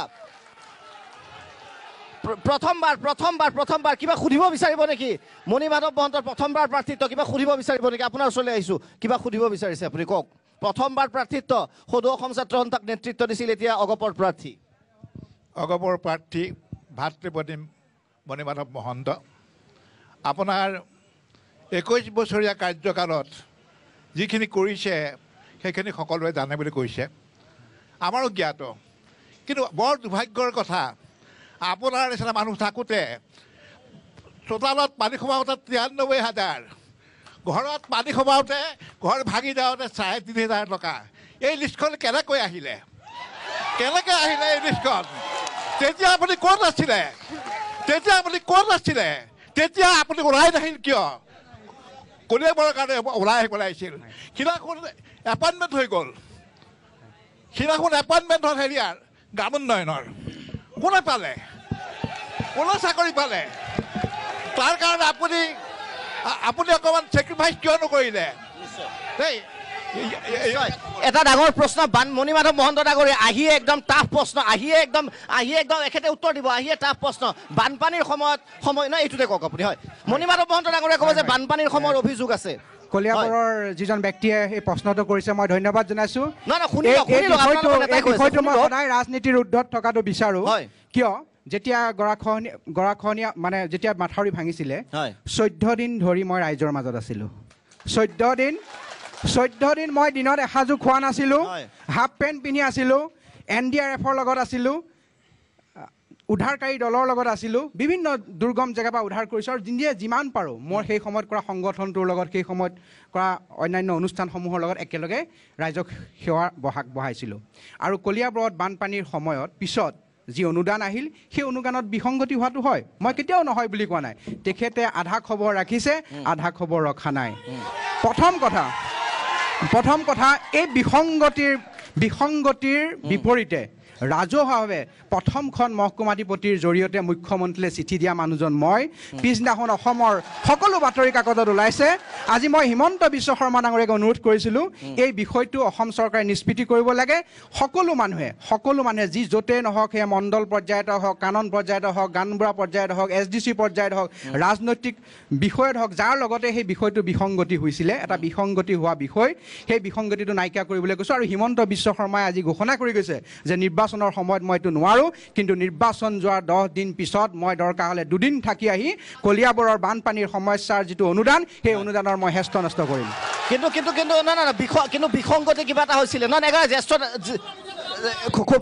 সকলৰ নিৰ্বাচনৰ আগত প্ৰতিশ্ৰুতি নিৰ্বাচনৰ পিছত কাম নাই ৰাইজে কিদৰে বিশ্বাস কৰিব মণিমাধৱ মহন্ত কৰ্মী আপুনি জানিব লাগিব যে নিৰ্বাচনৰ সময়ত কোনো অনুদান ঘোষণা নহয় কোনো উন্নয়নৰ কাৰ্যসূচী ঘোষণা নহয় আৰু এই বিসংগতিৰ আঁৰত যদি কোনোবা আছিল সেইখিনিও আমি দৃষ্টান্তমূলক শাস্তি হোৱাটো বিচাৰোঁ গতিকে বানপানীৰ সমস্যা এজন কওক শ্ৰদ্ধেয় ৰাইজ মই এটা খুব চেঞ্চিটিভ বিষয়ে মই সুধিব বিচাৰিছোঁ আমাৰ কলিয়াবৰৰ যিহেতুকে খুব দৰকাৰী এটা বিষয়। আমি ৰাতিপুৱাই আগতে খোৱাৰ পৰা উঠি এটা খুব বেয়া নিউজ শুনো, কিন্তু আজিকালি শুনা নাই। আপোনালোকক মই সুধিবলৈ আছোঁ, যিহেতুকে আমাৰ অসমৰ গৌৰৱ, আমাৰ ভাৰতৰ গৌৰৱ যি এশিঙীয়া গড়, সেই গড়ৰ হত্যা কোন চৰকাৰৰ দিনত হৈছিল আৰু এতিয়া গড় হত্যা কিয় হোৱা নাই? 2 নম্বৰতে যি অবৈধ বাংলাদেশীয়া কাজিৰঙা অভয়াৰণ্য দখল কৰিছিলে, কেইটা মৰিছিলে আৰু আগৰ দিনত কেইটা মৰিছিলে আপোনালোকে হিচাপ কৰক। ৰাতিপুৱা উঠি আমি অসমৰ যি আমি আমাৰ ঘৰৰ ওচৰত কাজিৰঙা যেতিয়া গড় এটা হত্যা হয়, যেতিয়া পশু পক্ষী হত্যা হয়, তাৰ কাৰণে আমাৰ অন্তৰত দুখ লাগে।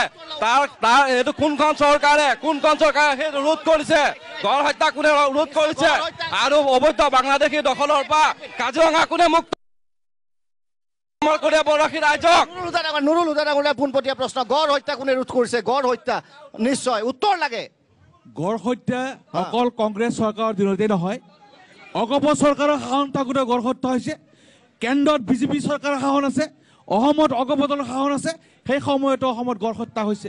আজি অসম তথা ভাৰতবৰ্ষত বিজেপি দল অগপ বিজেপি মিত্ৰ দলৰ চৰকাৰ থাকোঁতে থকা অৱস্থাটো এতিয়াও কাজিৰঙাত গড় হত্যা হৈ আছে। মানিলোহেঁতেন যদি আপোনালোকৰ দিনত গড় হত্যা নহ'লহেঁতেন, তেতিয়াহ'লে আমি মানিলোহেঁতেন। কিন্তু আজি কিয় হৈছে শুনক, অলপ ধৈৰ্য সহকাৰে শুনক। আজি গড় হত্যা কংগ্ৰেছৰ দিনত হৈছিলে, নিৰাপত্তাও দিছিলে, কিন্তু 37টা 42টালৈকে গড় মৰিছিলে, এনেকুৱা ধৰণৰ নিৰাপত্তা আছিলে। আজি শুনক, এইটো মোৰ তথ্য নহয়, অসমৰ সংবাদ মাধ্যমৰ তথ্য। ক'ব দিয়ক, মানে আজি যিসকলে জাতীয়তাবাদৰ কথা কৈছে, কেইদিনমান পূৰ্বে যিসকলে অমিত শ্বাহক কলা পোতা দেখুৱাইছিলে, আজি সেইসকলে অমিত শ্বাহৰ ভৰিত চুই সেৱা কৰিছে। এইটো কিয় জাতীয়তাবাদ?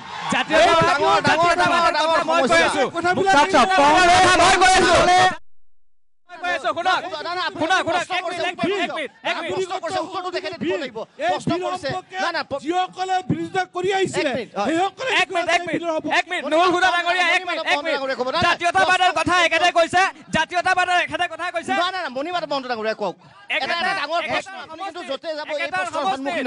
আজি স্পষ্ট কৰি কওক যে যিটো কৈছে যে জাতীয়তাৰ প্ৰসংগ বিজেপিৰ লগত মিত্ৰতা, এইটো প্ৰশ্ন আমি আজি অসমৰ ৰাইজক কৈ দিয়ক। চাওক, অসমৰ সভ্যতা সংস্কৃতি ভাৰতীয় ঐতিহ্যৰ পৰম্পৰা, ইয়াক লৈ কংগ্ৰেছ কেতিয়াও সচেতন নহয়। কংগ্ৰেছৰ এই কথাটো লৈ কেতিয়াও চিন্তিতও নহয়, কেতিয়াও তেওঁলোক ইয়াৰ লগত জড়িতও নহয়। মই আজি সন্মুখত আহি দেখিলোঁ, মই ক'ব নাপায়, কুসুম বৰা ছাৰ বিশিষ্ট সাহিত্যিক, মোৰ হাত ভৰি চিধাই গৈ তালৈ গ'ল। মই আৰু কাকো দেখা নাই সন্মুখত, কাৰণ তেখেত আমাৰ সকলোৰে শ্ৰদ্ধাৰ মানুহ। আৰু মই আজি জ্যেষ্ঠ ৰাজনীতি দেখিম, মোৰ ভাৰতীয় পৰম্পৰা, অসমীয়া সংস্কৃতি, জ্যেষ্ঠসকলক সন্মান কৰিব লাগিব।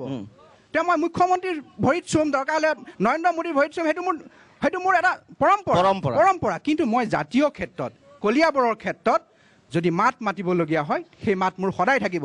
কিন্তু মই কলিয়াবৰৰ পৰা নিৰ্বাচিত হৈ আমেথিৰ কথা নকওঁ, ৰায়বেৰেলীৰ কথা নকওঁ, কলিয়াবৰবাসী ৰাইজৰ মনৰ কথা ক'ম, গৰাখহনীয়াৰ কথা ক'ম, গড় হত্যা বন্ধ কৰিবলৈ ক'ম। অসম নাগালেণ্ড সীমান্তৰ বাসীৰ যি আমাৰ গোলাঘাটৰ ৰাইজ আছে, সেই সীমান্তবাসীয়ে নগাৰ অগ্ৰাসনৰ ফলত যি দূৰত্ব ভুগি থাকিব লাগে, সেয়া কথা ক'ম। কাৰ্যবিৱৰণী চাওক, লোকসভাৰ কাৰ্যবিৱৰণী পঢ়ি চাওক সকলোৱে। লোকসভাৰ কাৰ্যবিৱৰণীত কলিয়াবৰৰ এটা শব্দ লোকসভাত নাই। 5 বছৰত এটা প্ৰশ্নও নাই, 5 বছৰত। কলিয়াবৰ লোকসভা সমষ্টিৰ আঙত গৌৰৱ গগৈ ডাঙৰীয়াই এই 5 বছৰত 300ৰ ওপৰত কুৱেশ্যন কৰিছে। আৰু উদ্যোগৰ কথা আছে, বানপানীৰ কথা আছে, সংস্থাপনৰ কথা আছে। এইটো আমাক কওক। এজনকে কওক, আপোনালোকে দেখুৱাই দিয়ক, সেই কাৰ্যক্ৰম ওলাই আনক, আপোনালোকে দেখুৱাই দিয়ক নাই বুলি মুখেৰে সকলোকে মই মনে মনে থাকিব কৈছো, প্ৰমাণ দিব লাগিব, সকলোকে মনে মনে থাকিব কৈছো। আৰু লগতে মই হুদা ডাঙৰীয়াক কৈছো, তেওঁৰ যি সতীৰ্থসকল আহিছে, হয়তো তেওঁলোক এই টেলিভিছন বা বাতৰি সংবাদ মাধ্যমৰ লগত একো জড়িত নাই বুলি মই আজি ভাবি আছোঁ। কাৰণ তেওঁলোক নৰেন্দ্ৰ মোদীক চোৰ বুলি কৈছে আৰু জামিনত আছে আপোনাৰ সোনিয়া গান্ধী আৰু ৰাহুল গান্ধী। 1 নম্বৰ কথা দেই। আৰু 2 নম্বৰ কথা, এই ৰাফেলৰ যিটো আমাৰ সুপ্ৰিম কোৰ্টক তো সন্মান নকৰে আমাৰ কংগ্ৰেছে। আৰু দ্বিতীয় কথা হয় যে ৰাফেল সন্দৰ্ভত ক্লিন চিট দিছে আমাৰ হেৰিয়ে সুপ্ৰিম কোৰ্টে। তাৰ উপৰিও তেওঁলোকে কৈছে আৰু মণি মাধৱৰ নিচিনা এজন সাংসদ আমি যে পাবলৈ গৈ আছো এইটো কলিয়াবৰৰ কাৰণে মানে গৌৰৱৰ এক নম্বৰ।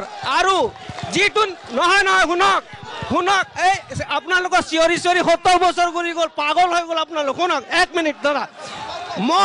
ম আখৰতে এটা যে মৰম আছে, মঠ মন্দিৰ হয়, মছজিদ হয়। আৰু এই মণি মাধৱ মহন্ত সব জাতিক লৈ চলা, আপোনালোক ৰাজনীতি কৰিয়ে গ'ল আৰু কুকুৰৰ নিচিনা বৰকিয়ে গ'ল। নিশ্চয় শব্দ ভালকে ক'ব। নিশ্চয় শব্দবিলাক অলপ মাৰ্জিত হ'লে ভাল হয়। সময় হৈছে বিৰতিৰ, আকৌ সময় হৈছে বিৰতিৰ সময় হৈছে বিৰতিৰ বুলি কয়। কিন্তু জোৱাই চাহাব দেখোন গোটেই পৃথিৱীতে সম্পত্তি আছে, তেওঁলোকে দৌৰি আছে। বিৰতিৰ সময় হৈছে, বিৰতিৰ পিছত পুনৰ উভতি আহিম ৰণদংকা 2019ৰ বিশেষ অনুষ্ঠানত। চাই থাকিব প্ৰাগ নিউজ।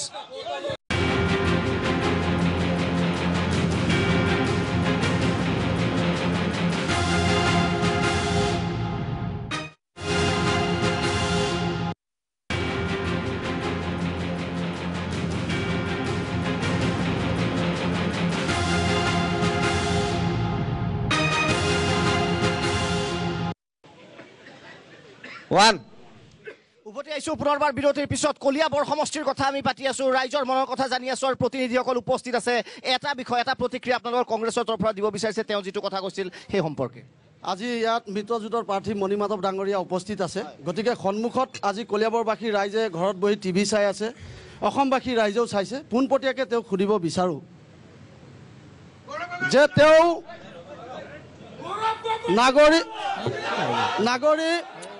নাগৰিক সংশোধনী আইন 2016 স্পষ্টভাৱে অসমবাসী কলিয়াবৰবাসী ৰাইজক এটা শব্দত জনাওক যে তেওঁ এই আইনখন বাতিল হোৱাটো বিচাৰে নে নিবিচাৰে। 1 নম্বৰ কথা। 2 নম্বৰ কুৱেশ্যন, তেওঁক মই অনেষ্টলি ৰিকুৱেষ্ট কৰিছোঁ এটা কথা, শিক্ষিত যুৱক হিচাপে ইয়াত কলিয়াবৰৰ বহুতসকলে জ্ঞান কথাটো আছে। মই এটা কথা তেওঁক অনুৰোধ কৰিম, নিৰ্বাচনত বিভিন্নজনে ৰাজনৈতিকভাৱে লেতেৰা খেল খেলি আছে, বাক্য কৈ আছে, কিন্তু তেওঁক মই এটা অনুৰোধ কৰিম, যিহেতু সন্মানীয় কলিয়াবৰ লোকসভা সমষ্টিৰ তেওঁ এতিয়া প্ৰাৰ্থী, সাংসদৰ প্ৰাৰ্থী। তেওঁ কালিও শুনিছোঁ, আজিও শুনিছোঁ আপোনালোকৰ অনুষ্ঠানত তেওঁ কৈ আছে যে সাংসদ গৌৰৱ গগৈ ডাঙৰীয়াই পাৰ্লিয়ামেণ্টত ৰায়বেৰেলী আৰু আমেথিৰ কথা কয়। মই ইয়াত মঞ্চত বহা সকলো দল সংগঠনক সকলোকে অনুৰোধ কৰিছোঁ, ৰাজনীতিত আহি এনেকুৱা মিথ্যাচাৰ কথা আৰম্ভণিতে ক'ব নালাগে। সাংসদ গৌৰৱ গগৈ কি কৰি আছে তেওঁ চাওক, ইউটিউবত চাওক, ফেচবুকত চাওক, টুইটাৰত চাওক, তেওঁ মিথ্যাচাৰৰ আচৰণ লৈছে প্ৰথমতে। গতিকে মই তেওঁক আজি প্ৰত্যাহ্বান জনাইছোঁ যে সাংসদ গৌৰৱ গগৈ অসমবাসীৰ কাৰণে, অসমৰ জনগোষ্ঠীৰ কাৰণে, কলিয়াবৰৰ ৰাইজৰ কাৰণে সংসদত মাত মাতি আছে। এই অসমৰ ৰাইজে, কলিয়াবৰৰ ৰাইজে জানে। কলিয়াবৰৰ প্ৰশ্ন নাই মণি মাধৱ মহন্ত ডাঙৰীয়া কলিয়াবৰ তেখেতে কৈছে যে যথেষ্ট এক্টিভ, যথেষ্ট সক্ৰিয়, আনকি পুৰস্কাৰো পাইছে সংসদত গৈ কেনে। সেই সম্পৰ্কে কি ক'ব? প্ৰথম কথা, এইখন কলিয়াবৰটো শুনি লওক। এতিয়া সংস্কৃতিৰ যাৰ বৰঘৰ বুলি কোৱা হয়, মই আমাৰ কংগ্ৰেছী বন্ধুসকলক অনুৰোধ জনাম যে আমি সকলোৱে ভালদৰে এটা সাংস্কৃতিক, ৰাজনীতিৰ এটা সংস্কৃতি থাকে, সেই সংস্কৃতিটো সকলোকে বৰ্তাই ৰাখিবলৈ মই অনুৰোধ কৰাম। কাৰণ ইয়াত সংস্কৃতিক ভাল পোৱা মানুহ আছে আৰু মই ৰাজনৈতিক পথাৰখনলৈ আহিছোঁ সংস্কৃতিৰ চৰ্চা কৰিবলৈ, মানুহৰ মনৰ কথা ক'বলৈ, ৰাইজৰ মনৰ কথা ক'বলৈ, আমাৰ লাখ লাখ নিবনুৱাৰ মনৰ চকু পানী মুচিবলৈ আহিছোঁ, আই মাতৃসকলৰ মনৰ কথা ক'বলৈ আহিছোঁ। এতিয়া কথাটো হ'ল, কংগ্ৰেছ দলে যেতিয়া চীনে অগ্ৰাসন কৰিছিলে ভাৰতক, বিশেষকৈ অসমক, ভাৰতবৰ্ষক, তেতিয়া জৱাহৰলাল নেহৰুৱে কৈছিলে যে বাই বাই আছাম বুলি কৈছিলে, my heart goes to the people of Assam বুলি কৈছিলে, নাগৰিকত্ব সংশোধনী বিধেয়ক, my heart goes to the people of Assam বুলি কৈছিলে। আৰু এতিয়া দেশৰ প্ৰধানমন্ত্ৰী নৰেন্দ্ৰ মোদী ডাঙৰীয়াই কৈছে, উত্তৰ পূৰ্বাঞ্চল আমাৰ কাৰণে অষ্টলক্ষী হিচাপে কৈছে। ইয়াৰ জাতি জনগোষ্ঠীৰ সকলো ভাষা ভাষীৰ মানুহক অসম চুক্তিৰ 6 নং দফা অনুযায়ী সুৰক্ষিত কৰিব। আৰু কেবৰ যিটো বিষয় আছে,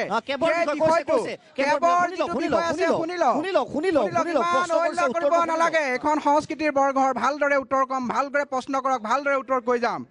শুনি লওক কেবৰ বিষয়টো লৈ দুয়োটা দলে ভাৰতীয় জনতা পাৰ্টি আৰু অসম গণ পৰিষদে ইতিমধ্যে এটা সহমতলৈ আহিছে।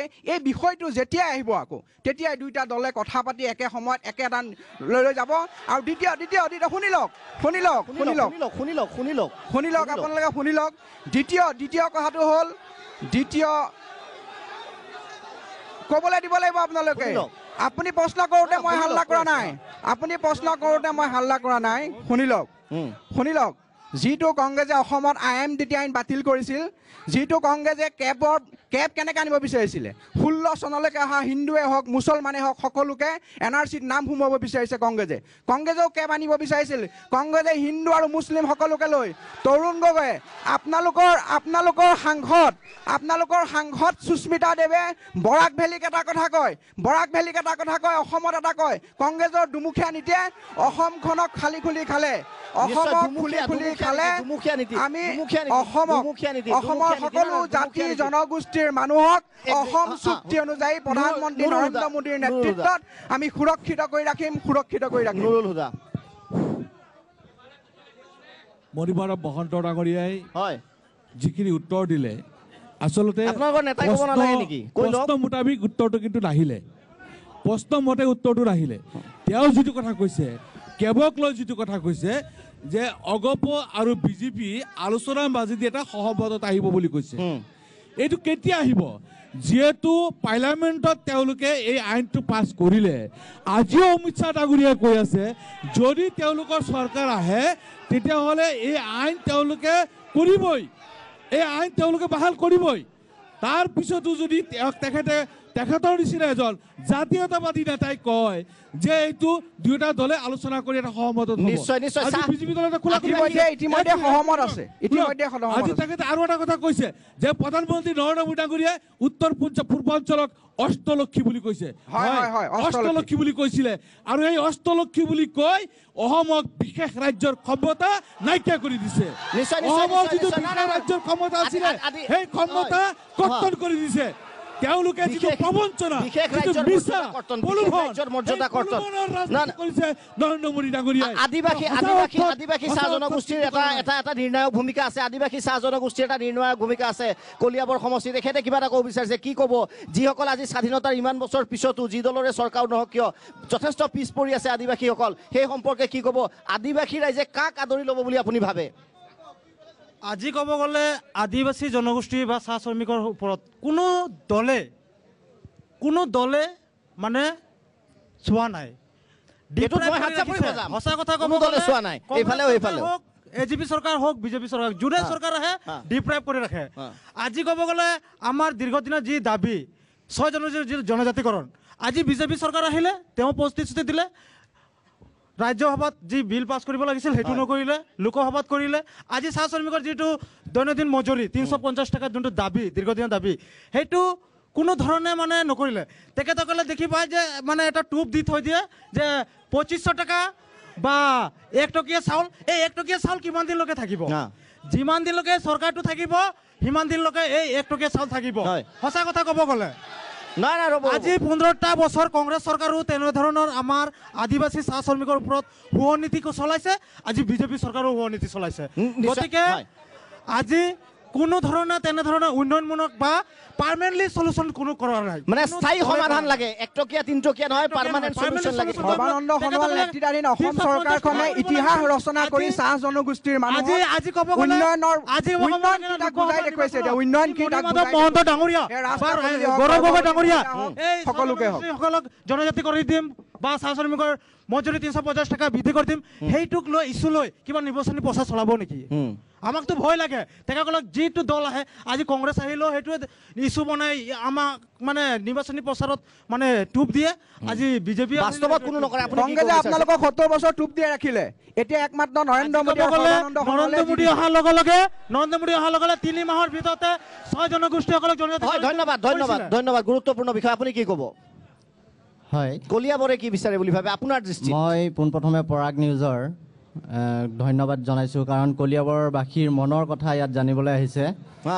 আমি মৰিয়া যুৱ ছাত্ৰ সন্থাৰ তৰফৰ পৰা এটা কথা ক'ব বিচাৰোঁ, কলিয়াবৰৰ বিভিন্ন সাংস্কৃতিক দিশত কলিয়াবৰৰ যি প্ৰাৰ্থী তেখেতে যি ধৰণে যিকোনো অনুষ্ঠানত সহায় সহযোগিতাৰ পৰা আদি কৰি কলিয়াবৰীয়া ৰাইজক সংস্কৃতিৰ বৰঘৰ বুলি কয় কলিয়াবৰ, এই সংস্কৃতিৰ বৰঘৰখন বিশ্বৰ ঐতিহ্যমণ্ডিত কলিয়াবৰখনক বিশ্ব দৰবাৰত প্ৰতিষ্ঠা কৰিবলৈ যিটো এটা চেষ্টা কৰে, মই মৰিয়া যুৱ ছাত্ৰ সন্থাৰ পৰা এটা কথা ক'ব বিচাৰিছোঁ যে আমি মৰিয়া যিখিনি জাতি একে পিছপৰা জাতি, অন্যান্য অতি পিছপৰা জাতি, আৰু সেই হিচাপে আমি সদায় পিছ পৰি আছোঁ।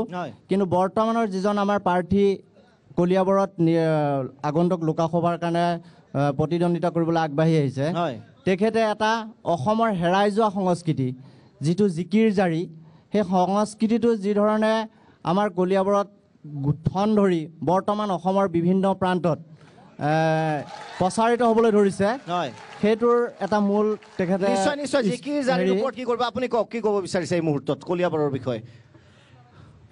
কলিয়াবৰৰ বিষয়ে মই ক'ব বিচাৰিছোঁ যে আমাৰ ভাৰতৰ শক্তিশালী প্ৰধানমন্ত্ৰী আজি বিশ্বতে চিনাকি হৈছে এনেকুৱা এজন বিশ্ব নেতা, তেওঁৰ নেতৃত্বত আজি ভাৰতবৰ্ষই আজি ভাৰতবৰ্ষই পাকিস্তানক জবাব দিব পাৰিছে, কঠোৰ জবাব দিব পাৰিছে। আজি ভাৰতবৰ্ষই লণ্ডনত থকা কংগ্ৰেছে দিয়া নীৰৱ মোদীক যিখিনি টকা 9,000 কোটি টকা 9,000 কোটি টকীয়া কেলেংকাৰী কংগ্ৰেছৰ দিনত হোৱা নীৰৱ মোদীক গ্ৰেপ্তাৰ কৰিবলৈ সক্ষম হৈছে।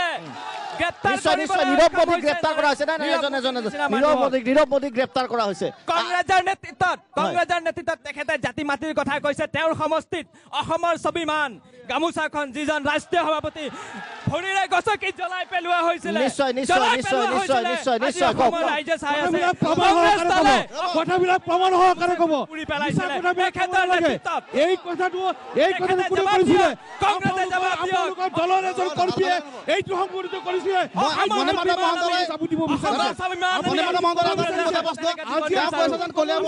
আমাৰ মাটি আমাৰ চৰকাৰ বৰদুৱাৰ নিচিনা জাগাত, শংকৰ মাধৱৰ জাগাত আজি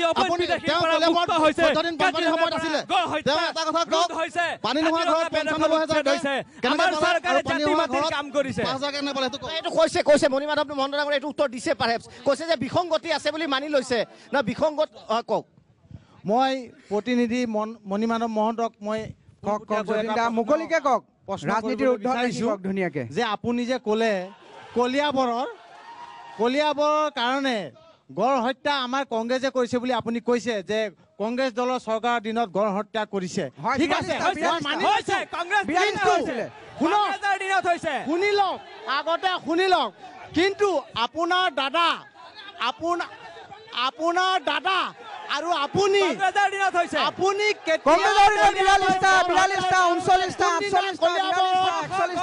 কাৰ্যসূচী ৰাখিছিল আৰু আপুনি কি কাৰণে আপোনাক যদি কাজিৰঙাখন আপোনাৰ কাৰণে সুৰক্ষিত কৰিব লাগে তেনেহ'লে তেখেতে আপোনাৰ দাদাই কি কাৰণে জলসম্পদ মন্ত্ৰী নলয়, কি কাৰণে আপোনাৰ ফৰেষ্ট মিনিষ্টাৰ দায়িত্ব নল'লে যদি ওচৰতে কাজিৰঙা আছিল?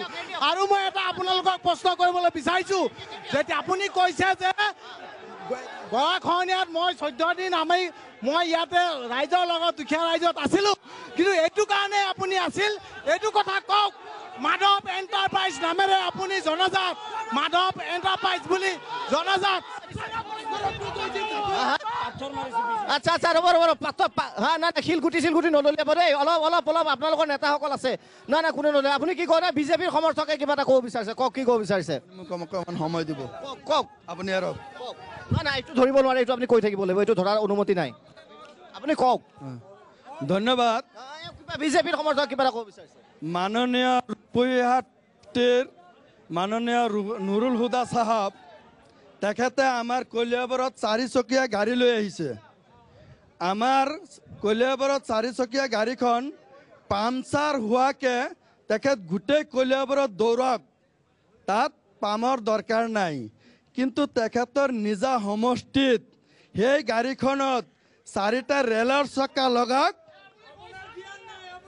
4টা ৰেলৰ চকা লগাওক, পামচাৰ হৈ যাব।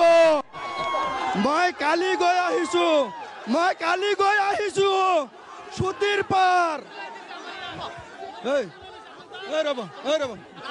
ৰাস্তা ঠিক আছে ৰাস্তাৰ প্ৰসংগ উত্তৰটো দিল না উত্তৰটো দিল ৰাস্তা নাই উত্তৰটো দিল কওক খুব শৰ্ট ৰূপহীহাট সমষ্টিত পৰহি মই গৈছিলো যিটো অৱস্থা ৰাস্তাৰ এতিয়া ৰাস্তা বেয়া নুৰুল হুদা ডাঙৰ নহয় হ'ব নুৰুল হুদা ডাঙৰীয়া উত্তৰটো দিয়ক নাই মই জবাবটো দি আছো মই জবাবটো প্ৰশ্ন অনুগ্ৰহ কৰি অকমান আপোনালোকে শুনক মই জবাবটো দি আছো যিটো প্ৰশ্ন কৰিছে যিটো প্ৰশ্ন কৰিছে যে ৰূপহীহাট সমষ্টিৰ ৰাস্তা বেয়া কলিয়াবৰ সমষ্টিৰ ৰাস্তা ভাল পাম্পচাৰ হলে ঘূৰিব পাৰিব এই যে পাম্পচাৰ গাড়ী লৈ কলিয়াবৰ ঘূৰিব পৰা যাব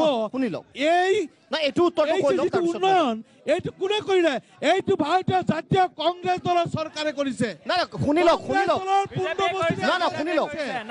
এই 2 বছৰত কংগ্ৰেছৰ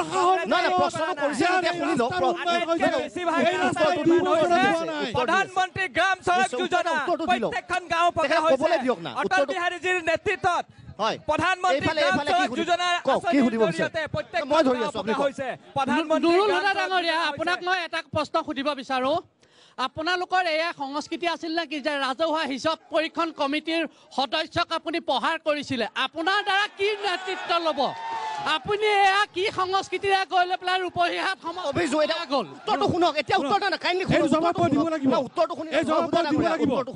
মই এই অভিযোগকাৰী এক মিনিট ক'ব দিয়ক এই যিটো অভিযোগ কৰিছে আপোনালোকে ৰেকৰ্ড কৰি ৰাখক এই মানহানি গোচৰ তৰিম আৰু কিয় তৰিম যিহেতু আদালতত এইটো গোচৰ হৈছিলে আৰু আদালতে এইটো সম্পূৰ্ণ মিছা বুলি ইতিমধ্যে ঘোষণা কৰিছে মিছা ঘোষণা কৰাৰ পিছত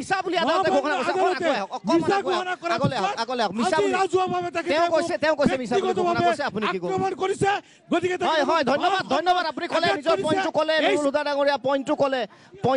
তেখেতৰ ওপৰত মই কলিয়াবৰবাসী ৰাইজ আৰু ইয়াত 3টি দলৰে সকলো সদস্য আছে মই সকলোকে এটা কথা অনুৰোধ কৰিছোঁ আমাৰ এজিপি দলৰ মণিমাধৱ মহন্তদেৱ আছে কংগ্ৰেছৰ এজন আছে বিজেপিৰ আছে গতিকে আমি পাব্লিকসকলে তেওঁলোকক প্ৰশ্ন কৰোঁ তাৰ উত্তৰ দিয়ক আমি যদি এনেকৈ হুলস্থুলীয়া পৰিৱেশ কৰোঁ এইটোতো বেয়া হৈ গৈছে আমাৰ কলিয়াবৰৰ ইজ্জতটো বৰবাদ হৈ গৈছে চাওক গোটেই অসমত আমাৰ কলিয়াবৰখনক আজি দেখি আছে গতিকে আমি প্ৰশ্ন কৰোঁ তেওঁলোকে আমাৰ প্ৰশ্নৰ উত্তৰ দিয়ক আমি পাব্লিকে এনেদৰে হুলস্থুলীয়া পৰিৱেশ কৰিলে আমাৰ গোটেই অসমত কলিয়াবৰৰ নামটো বদনাম হ'ব গতিকে মই সমূহ কলিয়াবৰবাসী ৰাইজক মই অনুৰোধ জনাইছোঁ আপোনালোকে প্ৰশ্ন কৰক আমাৰ উত্তৰ দিব দিয়ক ন কওক মাননীয় বিধায়ক মহোদয় আপুনি গামোচা প্ৰসংগটোৰ পৰা আঁতৰি গৈছে গামোচা আপোনাৰ সমষ্টিত NSY কৰ্মীয়ে জ্বলাইছিলে কিন্তু তেতিয়া আপোনাৰ আৱেগ অনুভূতি ক'ত গৈছিলে আপুনি কি কৰিছিলে তেতিয়া নুৰুল হুদা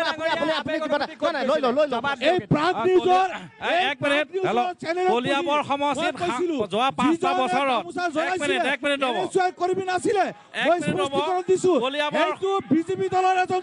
কলিয়াবৰ সমষ্টিত যোৱা 5টা বছৰত কলিয়াবৰ সমষ্টিত যোৱা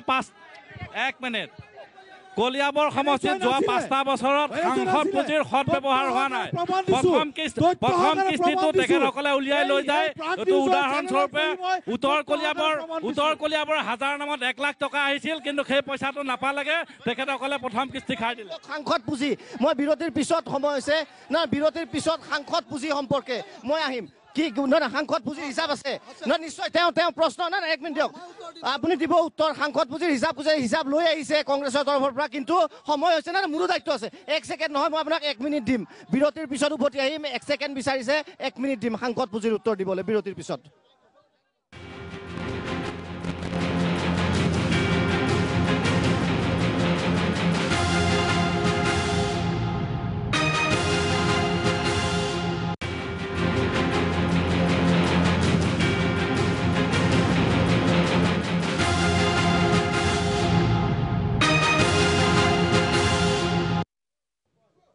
উভতি উভতি আহিছোঁ বিৰতিৰ পিছত। আমি ৰণদংকা 2019 কলিয়াবৰ সমষ্টিত আছোঁ। বিৰতিৰ পূৰ্বে প্ৰশ্ন কৰা হৈছিল যে সাংসদ পুঁজিৰ কি কৰিলে গৌৰৱ গগৈ, সাংসদ পুঁজি সদব্যৱহাৰ হ'লনে নাই, সেইটো প্ৰশ্ন আছিল। উত্তৰ এজন কংগ্ৰেছৰ সমৰ্থকে দিব বিচাৰিছে, যুৱ কংগ্ৰেছৰ প্ৰতিনিধিয়ে।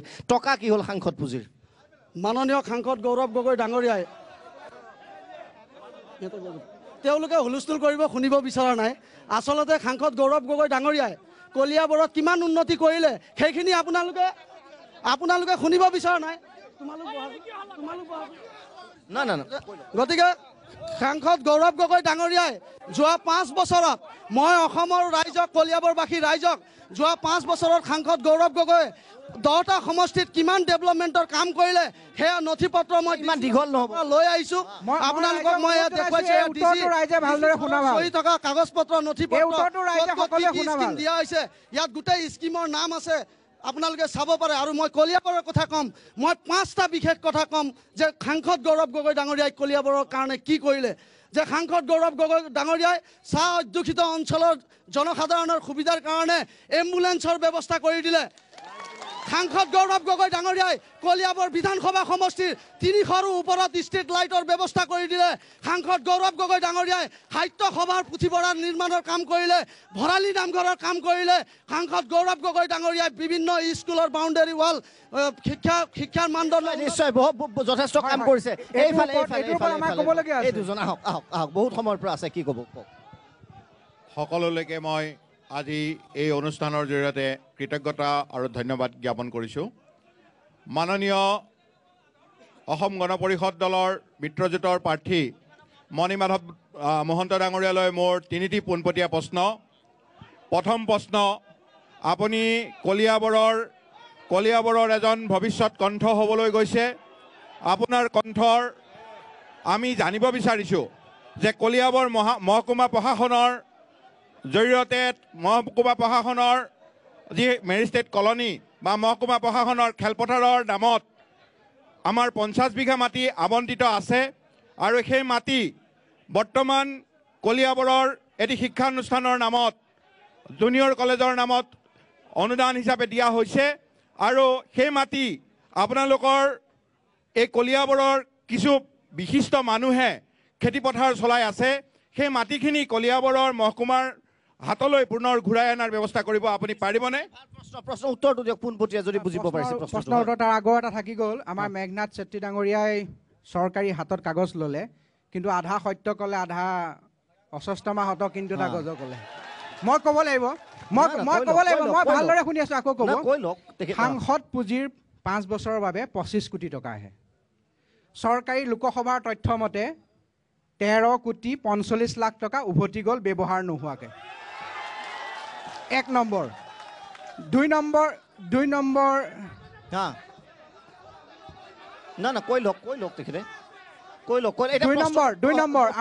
আমাৰ কংগ্ৰেছ দলৰ আন এগৰাকী কৰ্মীয়ে সুধিলে। দ্বিতীয় প্ৰশ্নৰ উত্তৰ দিওঁ। দ্বিতীয় প্ৰশ্ন হয়, নিশ্চয় প্ৰশ্নটোৰ উত্তৰ দিব। হয়, এটা প্ৰশ্ন সুধিছে। কলিয়াবৰত 13 কোটি 50 লাখ 62%, 62% পইচা উভতি গ'ল। 62% পইচা উভতি গ'ল। মোৰ তথ্য নহয়, গুগলত মাৰক পাৰ্লিয়ামেণ্টত চাওক, গুগলত মাৰক পাৰ্লিয়ামেণ্টত। প্ৰশ্নটোৰ উত্তৰ দিয়ক। ঠিক আছে সাংসদ পুঁজি গ'ল, প্ৰশ্নটোৰ উত্তৰ দিয়ক। 1 মিনিটত পাব। এতিয়া প্ৰশ্নটোৰ উত্তৰ দিয়ক। ঠিক আছে সাংসদ দ্বিতীয় মই তেখেতক চিনি পোৱা নাই ভালকে, হয়তো তেওঁ নিশ্চয় কংগ্ৰেছ দলৰে কৰ্মকৰ্তা হ'ব। যি নহওক, তথাপি উত্তৰটো দি দিয়ক। যি নহওক, প্ৰথম কথা, কলিয়াবৰ জিলা ক্ৰীড়া সন্থা বুলি এখন আমাৰ খেলৰ উন্নয়নৰ কাৰণে এটা বিভাগ আছে, যিখনে বিভিন্ন ঘাট প্ৰতিঘাটৰ মাজেদি কাম কৰি গৈ আছে। বহু নিষ্ঠাবান ক্ৰীড়া সংগঠকে তাত অবৈতনিকভাৱে কোনো মাননি নোলোৱাকৈ কাম কৰে, খেল শিকায় আৰু খেলৰ দলসমূহ প্ৰেৰণ কৰে। মই তেখেতক আজিলৈকে খেলৰ লগত জড়িত হৈ কিবা এটা কথা আগবঢ়োৱা নেদেখিলোঁ। যি নহওক, এতিয়া নিৰ্বাচনৰ বতৰ তেওঁ সুধিছে। প্ৰথম কথা, এনেকুৱা কলিয়াবৰত মই জনাত মহকুমা বা চৰকাৰী আবণ্টিত এটাই পুঁজি আছে, এটাই মাটি আছে, এইটো হ'ল নাগ শংকৰত থকা ডক্টৰ টি.ৱাই ষ্টেডিয়াম। তাৰ বাহিৰে কলঙৰ কাষত এতিয়া কলিয়াবৰ শিক্ষা মহাবিদ্যালয় হৈছে।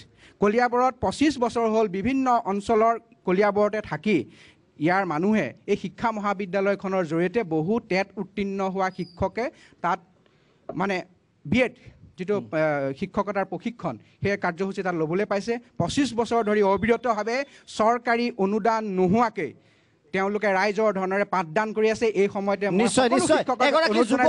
আৰু শেষ হোৱা নাই আৰু তাৰ বাবে আমন্ত্ৰিত তেওঁ শিক্ষাৰ বিষয়টো আগবাঢ়ি যোৱাৰ কাৰণে বেয়া পাব নালাগে কাৰণ কলিয়াবৰৰ নতুন প্ৰজন্মক আমি শিক্ষাৰ দিশৰে আগবঢ়াই নিব লাগিব সংস্থাপন দিব লাগিব তাৰ বাহিৰে আৰু যদি কোনোবা কলেজৰ নামত আছে সেইখিনি কলেজৰ নামত থকা কলেজৰ নামত যাব আৰু ক্ৰীড়াৰ নামত থকাখিনি ক্ৰীড়াৰ নামত যাব চৰকাৰে আবণ্টন কৰে সেইখিনি মণিমাধৱ মহন্ত ডাঙৰীয়া আচলতে এইটো ক্ৰীড়াৰ নামত আবণ্টিত ভূমি নাছিলে এইটো আপোনালোকৰ বিগত চৰকাৰৰ দিনত বিশেষভাৱে অসম গণ পৰিষদৰ চৰকাৰৰ দিনত কলিয়াবৰ মহকুমা প্ৰশাসনৰ যি মেৰিষ্টেট কলনীৰ কাৰণে আবণ্টিত ভূমি আছিলে 50 বিঘা আৰু মিলেনিয়াম গাৰ্ডেনৰ নামত ভূমি আবণ্টিত আছিলে 50 বিঘা মিলেনিয়াম গাৰ্ডেনৰ ভূমিখিনিত মিলেনিয়াম গাৰ্ডেন প্ৰতিষ্ঠিত হ'ল কিন্তু মহকুমা প্ৰশাসনৰ যি ভূমি আছিলে সেই ভূমিখিনি বৰ্তমান স্থানান্তৰিত কৰি পেলাই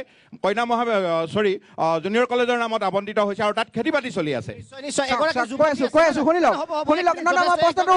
মই প্ৰশ্নটো উত্তৰ দি দিওঁ মই কোনো চৰকাৰী বিষয়া নহয় কিন্তু কলিয়াবৰৰ খবৰ মই ৰাখোঁ ৰাইজৰ লগত জড়িত হৈ থাকোঁ কথাটো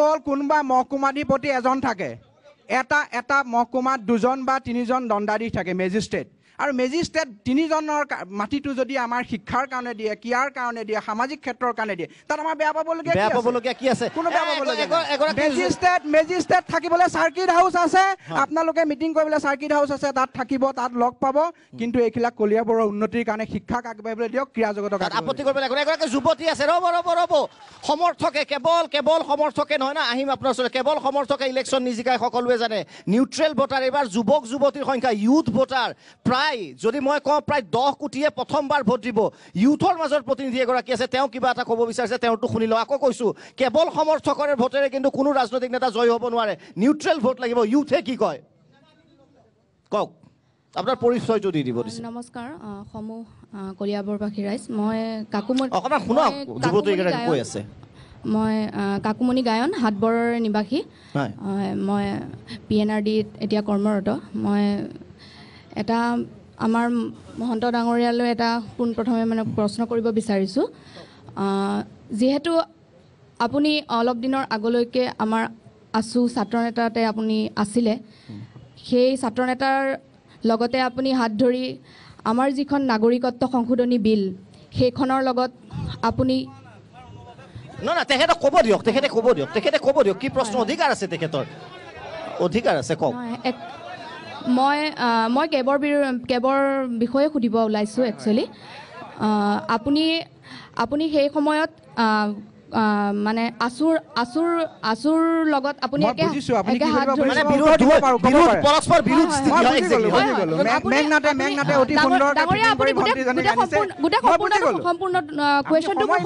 সম্পূৰ্ণ হোৱা নাই তো আপুনি যিহেতু এতিয়া বিজেপি মিত্ৰজোঁটত আপুনি জইন কৰিছে আকৌ এবাৰ তো আপোনাৰ মন্তব্যটো কি হ'ব এতিয়া মন্তব্য কি হ'ব ঠিক আছে এতিয়া আপোনাৰ মন্তব্য কৈছে তথাপি এবাৰ কৈ দিয়ক প্ৰথম কথা মই এই যুৱতীগৰাকীক এনেধৰণে সচেতনভাৱে আগবাঢ়ি অহাৰ কাৰণে ধন্যবাদ জনাইছোঁ কিন্তু বিগত সময়ত অসমৰ জাতীয় জীৱনৰ কাৰণে কলিয়াবৰৰ সামাজিক ক্ষেত্ৰৰ কাৰণে কলিয়াবৰৰ সাংস্কৃতিক ক্ষেত্ৰৰ কাৰণে কলিয়াবৰৰ ক্ৰীড়াৰ ক্ষেত্ৰৰ কাৰণে মই যদি তেওঁক দেখিলোহেঁতেন আমাৰ নতুন প্ৰজন্মৰ লগত তেতিয়াহ'লে বৰ আনন্দিত হ'লোহেঁতেন কিন্তু মই আপোনাক ধন্যবাদ জনাম যাতে আপুনি আজি ৰাজনৈতিক প্ৰশ্নটোত সীমাবদ্ধ নাৰাখি অহা কালি এবাৰ কলিয়াবৰৰ ৰাইজৰ কথাও চিন্তা কৰক নতুন প্ৰজন্মৰ কথাও চিন্তা কৰক একেলগে আমি ইয়াত 500 ছোৱালী ঢুলীয়া একেলগে বিহু মাৰো তেতিয়াও আপোনাক নেদেখো আপোনাক খেলৰ সময়ত নেদেখো কেবৰ বিৰুদ্ধে আন্দোলন কৰোঁতে ৰাজপথত নেদেখো এই টিকা ফটা ৰ'দত যেতিয়া আমি কলিয়াবৰৰ ৰাইজৰ কাৰণে ওলাই আহোঁ তেতিয়া কেতিয়াও নেদেখো এতিয়া একেবাৰে সুন্দৰকৈ ইমান ফিটিং কৰি দিছে এতিয়া পোনপটীয়া আপোনাৰ প্ৰশ্নৰ উত্তৰ দিওঁ ৰাজনীতি কৰিব নালাগে সমাজ সেৱা কৰিবলৈ মই জীৱনৰ কেবৰ যিটো আমাৰ প্ৰশ্ন কেবৰ বিষয়টো ৰাজনীতি নহয় কেবৰ বিষয়টো এই কলিয়াবৰবাসীৰ ৰাইজেও ক'ব যে কেবৰ বিষয়টো আপুনিও জানে যিহেতু কেবৰ বিষয়টো কেতিয়াও ৰাজনীতি নহয় প্ৰথম কথা আপোনাক যদি মই কেবৰ বিৰুদ্ধে এবাৰ ৰাজপথত দেখিলোহেঁতেন তেতিয়া বৰ আনন্দিত হ'লহেঁতেন কিন্তু নেদেখিলো ইমান ভুৱা দেশপ্ৰেমিক নহ'ব ইমান ভুৱা দেশ তাৰপিছত আমি দ্বিতীয়তে মই কৈ দিওঁ ইমান আমাক দেশপ্ৰেমিক লাগে, নতুন প্ৰজন্মৰ মাজত সামাজিক সচেতনতা থকা ব্যক্তি লাগে আৰু নতুন প্ৰজন্মৰ পৰা আমি সেইটো বিচাৰোঁ আৰু নতুন প্ৰজন্মক মই প্ৰতিনিধিত্ব কৰি আহিছোঁ। সামাজিক ৰাজনৈতিক ক্ৰিয়া সকলো ক্ষেত্ৰতে আমাৰ নতুন প্ৰজন্ম লাগে, কিন্তু মই কেতিয়াও নেদেখিলোঁ তেখেতক। মই অনুৰোধ জনাম, আজিলৈকে বাদ দিলোঁ, অহা কালিৰ পৰা যাতে তেওঁক হাটবৰ নাট্য মন্দিৰত নাটক কৰা দেখোঁ, আমাৰ ষ্টেডিয়ামখনত গৈ ল'ৰা ছোৱালীক খেলোৱা দেখোঁ, এইবিলাকত বিচাৰিম। নাই এতিয়া কেব ৰক এখেতে লাষ্টলি এটা ক'ব না, লাষ্টলি এটা ক'ব, বিৰতি ল'ম। খুব চমুকৈ শেষ কৰক। শুনকচোন, শুনি লওক এটা সৰু উত্তৰ। কেব সন্দৰ্ভত ভাৰতীয় জনতা পাৰ্টী আৰু অসম গণ পৰিষদে অসমৰ স্বাৰ্থ আগত ৰাখি একেলগে সহমতত উপনীত হৈছে। যেতিয়াই প্ৰয়োজন হ'ব সেই সম্পৰ্কত আলোচনা হ'ব, তেতিয়াই নিশ্চয় খুব চমুকৈ ক'ব। কিন্তু মই ৰাজপথত ওলাই আহি কেবৰ বিৰোধিতা বা কেবৰ সপক্ষে ক'বলৈ মই যোৱা নাই, কিন্তু মই এজ এ প্ৰজন্ম, আমাৰ নৱপ্ৰজন্ম হিচাপে কেবৰ বিৰোধিতা বা আমাৰ কেবৰ কাৰণে সপক্ষৰ কাৰণে কিয় ৰাজপথত ওলাই যোৱাটোৱে মানে নহয় ওলাই যোৱাটোৱে আপোনালোকে মানে কেৱল এখেতে যিটো কৈছে কেৱল ৰাজপথত যোৱাটোৱে চলিউশ্যন নহয়। নাই কেৱল আপুনি নাই এক মিনিট বিৰতিৰ সময় হৈছে। এখেতে যিটো কৈছে কেৱল ৰাজপথত গ'লে যে অসন্তুষ্ট এনেকুৱা নহয়, সেই ক্ষোভটো মনৰ ভিতৰতো জ্বলিব পাৰে। আপুনি সেইটোৱে নকৈছে নহয় জানো? এতিয়া সময় হৈছে পুনৰ বাণিজ্যিক বিৰতিৰ পিছত আমি উভতি আহিম। প্ৰশ্ন আছে, প্ৰতিনিধিসকলে উত্তৰ দি গৈছে। ৰাইজ কিমান সন্তুষ্ট? আকৌ কৈছোঁ, নিৰ্বাচনী ইভিএমত ৰাইজে বুটামটো টিপিব। এই উত্তৰসমূহ মন দি শুনক, আপোনালোকে সিদ্ধান্ত ল'ব আপোনালোকে বিৰতিৰ পিছত।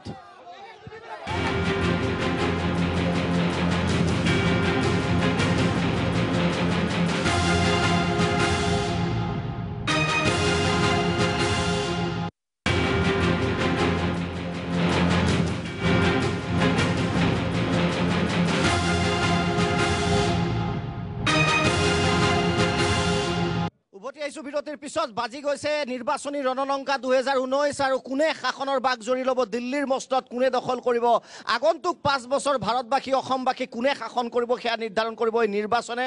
এই নিৰ্বাচনত বিশেষকৈ কলিয়াবৰ সমষ্টি ঐতিহ্যপূৰ্ণ এই সমষ্টিৰ ৰাইজৰ মনৰ কথা জানি আছোঁ। সমগ্ৰ অসমবাসীয়ে চাই আছে কলিয়াবৰৰ ৰাইজে কি অভিযোগ কৰিছে, কলিয়াবৰৰ যিসকল প্ৰাৰ্থী আছে তেওঁলোকে কি মন্তব্য কৰিছে। মই আপোনালোকৰ পূৰ্বত যোৱাৰ পূৰ্বে আৰু এক দল সংগঠন আছে, আপোনাৰ পৰিচয়টো অকণমান দি দিয়ক, ৰাইজে গম পাব। হয়, নমস্কাৰ। মই কলিয়াবৰ সমষ্টিৰ একচুৱেলি নগাঁও জিলাৰ সাধাৰণ সম্পাদক। মই আক্ৰাচুৰ ছাত্ৰ সন্থাৰ তৰফৰ পৰা। আক্ৰাচুৰ, হয়। গোটেই কলিয়াবৰ ৰাইজক মোৰ আন্তৰিক অভিনন্দন জ্ঞাপন কৰিছোঁ। দেখা মতে আপোনালোকে গম পায় আমি কোচ ৰাজবংশী পৰিয়ালৰ মানুহ। কোচ ৰাজবংশী পৰিয়ালৰ মানুহে অসমত তেনেকুৱা কোনো ক্ষতি কৰা নাই চাগে, যিহেতু আজি অসমত আমাৰ কোচ ৰাজবংশী পৰিয়ালৰ এনেকুৱা দুখিত পৰিৱেশ। আৰু এই কলিয়াবৰ সমষ্টিত থাকি আমি যি দুখ উপভোগ কৰিছোঁ, আমাৰ ইমান ৰাজনৈতিক দলীয় মানুহ আছে, দলীয় মানুহ থকা সত্ত্বেও সেই দলীয় মানুহে চাগে আমাক ঢুকি নাপায় নেকি। আৰু আমি এটা পিছপৰা গাঁৱৰ পৰা আহিছোঁ আপোনালোকৰ লগত। আপোনাৰ গাঁওখনৰ নাম কি? ভৰিদোৱা। মই ভৰিদোৱাৰ পৰা আহিছোঁ। ভৰিদোৱা আমাৰ কলিয়াবৰ সমষ্টিত পিছপৰা বুলি খ্যাত আছে, আপোনালোকে গম পায় চাগে। আপুনি কি এপিল কৰিব বিচাৰিব? আমাৰ কেণ্ডিডেট আছে, প্ৰতিনিধি আছে, আপুনি কি ক'ব বিচাৰিব তেওঁলোকক? মই এইখিনি ক'ব বিচাৰি আছোঁ যে আমাৰ কলিয়াবৰ সমষ্টি ইমান উন্নতি হৈ আছে যদিও আমাৰ ভৰিদোৱা বস্তিত এতিয়ালৈকে কোনো ৰাজনৈতিক দলে উন্নতি সাধিব পৰা নাই। কিয়? আমাৰ কোচ ৰাজবংশী মানুহখিনিক সঁচাকে আপোনালোকে ঘৃণাৰ চকুৰে চাই নেকি? নিশ্চয় এটা উত্তৰ মই দুইগৰাকীৰ পৰা খুব চমুকৈ উত্তৰটো লৈ দিম। মই সুধা ডাঙৰে পৰা আৰম্ভ কৰিছোঁ। কোচ ৰাজবংশীৰ নিজস্ব যথেষ্ট সমস্যা আছে, কি ক'ব? কিবা উত্তৰ দিব বিচাৰিবনে?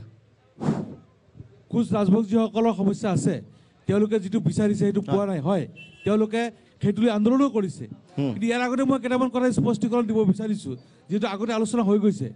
আমাৰ পাৰ্থী ডাঙৰীয়াই, মণিপ্ৰতাপ ডাঙৰীয়াই কৈ গৈছে যে গৌৰৱ গগৈ ডাঙৰীয়াই তেওঁৰ যিখিনি সাংসদ পুঁজি এইখিনি ব্যয় কৰিব নোৱাৰিলে 13 কোটি 45 লাখ টকা ৰিটাৰ্ণ হৈছে। তেখেত হয়তো ছাত্ৰৰ পৰা ৰাজনীতিলৈ নতুনকৈ আহিছে, তেওঁ ভালকৈ হয়তো ভিতৰটো গম নাপাবও পাৰে, কিন্তু এইটো এটা প্ৰচেছ আছে। সাংসদগৰাকীয়ে আঁচনিবিলাক দিয়ে উপায়ুক্ত ডাঙৰীয়াক। উপায়ুক্ত ডাঙৰীয়াই সেই বিভাগীয় যিসকল অভিযন্তা তেওঁলোকৰ দ্বাৰা প্ৰাক্কলন প্ৰস্তুত কৰি সেইটো টেষ্ট কৰাৰ পিছত ফাণ্ডটো ৰিলিজ হয় আৰু একেলগে নহয় একেলগে ফাণ্ডটো ৰিলিজ নহয় যেতিয়া এটা কিস্তিত হয় গতিকে গৌৰৱ গগৈ ডাঙৰীয়াই 25 কোটি টকাৰে স্কিম দিছে কিন্তু গোটেইখিনি ইমপ্লিমেণ্টেশ্যন হোৱা নাই নিশ্চয় মণিমাধৱ মহন্ত ডাঙৰীয়া কোচ ৰাজবংশীৰ প্ৰসংগটো যদি গুৰুত্বপূৰ্ণ এটা অসমৰ অবিচ্ছেদ্য অংগ কোচ ৰাজবংশীসকলৰ আজি তেওঁলোকে আজি উন্নয়নৰ কথা কৈছে তেওঁলোকে পৰিৱৰ্তনৰ কথা কৈছে আজি পৰিৱৰ্তন এইটোৱেই পৰিৱৰ্তন হৈছে এইটোৱেই তেওঁলোকে পৰিৱৰ্তন কৰিছে যে আমাৰ জাগিৰোডৰ পেপাৰ মিল য'ত হাজাৰ হাজাৰ নিবনুৱা সংস্থাপিত হৈ আছিলে সেই পেপাৰ মিল বন্ধ কৰি দিছে আজি কাছাৰৰ পঞ্চগ্ৰাম পেপাৰ মিল য'ত হাজাৰ হাজাৰ নিবনুৱা সংস্থাপিত হৈ আছিলে সেইবিলাক আজি বন্ধ কৰি দিছে নিশ্চয় পৰিৱৰ্তনটো ভাল হোৱা নাই আপোনাৰ মতে পৰিৱৰ্তনটো ভাল হোৱা নাই মণিমাধৱ আপোনাৰ মতে পৰিৱৰ্তনটো ভাল হোৱা নাই নিশ্চয় আপোনাৰ মতে পৰিৱৰ্তনটো ভাল হোৱা নাই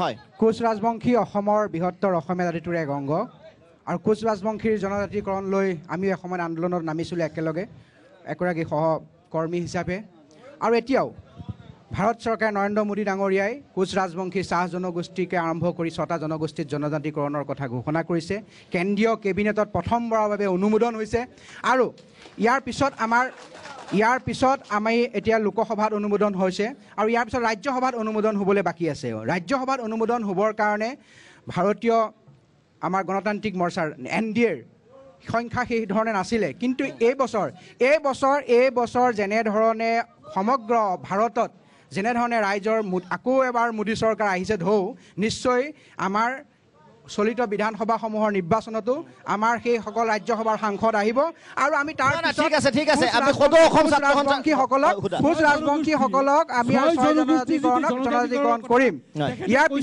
পিছত কথাটো কওঁ আপুনি ক'লে ডাঙৰীয়া ইয়াৰ পিছত কৈছে এজন সাংসদৰ বাবে 5 বছৰ কিন্তু একেবাৰে কম সময় নহয় বহুত সময় কাৰণ আমাক 5 বছৰৰ কাৰণে নিৰ্বাচিত কৰে নিৰ্বাচিত 10 বছৰৰ কাৰণে কৰা নাই নহয় যিমান কাম আছে 5 বছৰতে কৰিব লাগে নিশ্চয়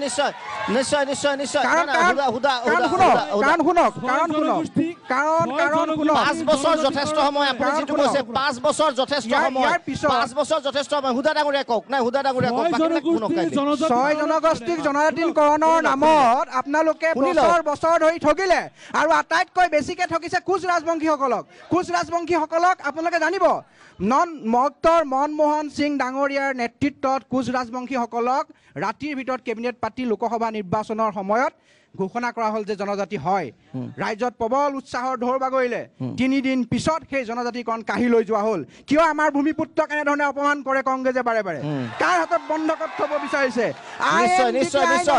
IMDT আইন কেতিয়াও মহন্ত ডাঙৰীয়া ধন্যবাদ দায়বদ্ধ নহয় অসম ছাত্ৰ সন্থাৰ প্ৰতিনিধিৰ ওচৰলৈ অকণমান ডেজিগনেশ্যনটো কৈ দিয়ক ছয় জনগোষ্ঠীৰ জনজাতিকৰণৰ কথাটো তেখেতে কৈছে লোকসভাৰ মজিয়াত পাছ কৰিছে ৰাজ্যসভাত পাছ কৰিব নোৱাৰিলে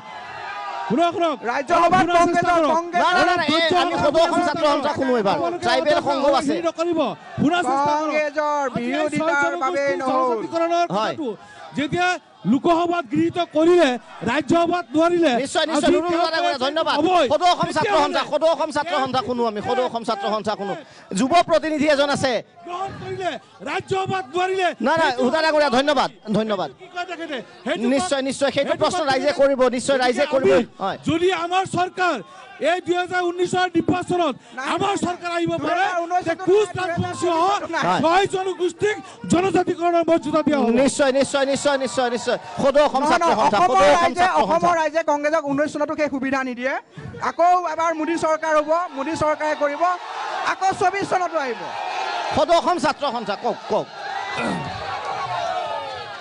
নিশ্চয় কওক কাৰণ 55 বছৰ দিলেতো কংগ্ৰেছক 55 বছৰ দিলে 5 বছৰীয়া শাসনৰ পৰা ভাৰতৰ জনসাধাৰণ এতিয়া পৰিত্ৰাণ পাব নিশ্চয় হ'ব সদৌ অসম ছাত্ৰ সন্থাটো শুনো কওক আৰম্ভ কৰক নহ'লে সুবিধা নাপাব বৰ দিগদাৰ কওক যিহেতু সদৌ অসম ছাত্ৰ সন্থা কিবা এটা কৈছে প্ৰতিনিধি কলিয়াবৰৰ প্ৰতিনিধি কওক 5 বছৰে গৌৰৱ গগৈয়ে ইয়াত লোকসভা সমষ্টিৰ তেওঁ এজন সাংসদ হিচাপে আমাৰ কলিয়াবৰ সমষ্টিৰ পৰা তেওঁ জয়যুক্ত হৈছে মই প্ৰথমে কংগ্ৰেছৰ এজন প্ৰতিনিধি আছে তেওঁক এক প্ৰশ্ন কৰিবলৈ বিচাৰিম যে আমি কলিয়াবৰ কেন্দ্ৰীয় ছাত্ৰ সন্থাই আজি কলিয়াবৰ বিভিন্ন সমস্যাত আমি মাত মাতি আহিছোঁ আৰু ক'বলৈ গ'লে আমাৰ অসম বিখ্যাত যি একমাত্ৰ অসম সমবায় মৰাপাট কল আমাৰ কলিয়াবৰত অৱস্থিত সেই মৰাপাট কলৰ যিসকল কৰ্মী আছে যিসকল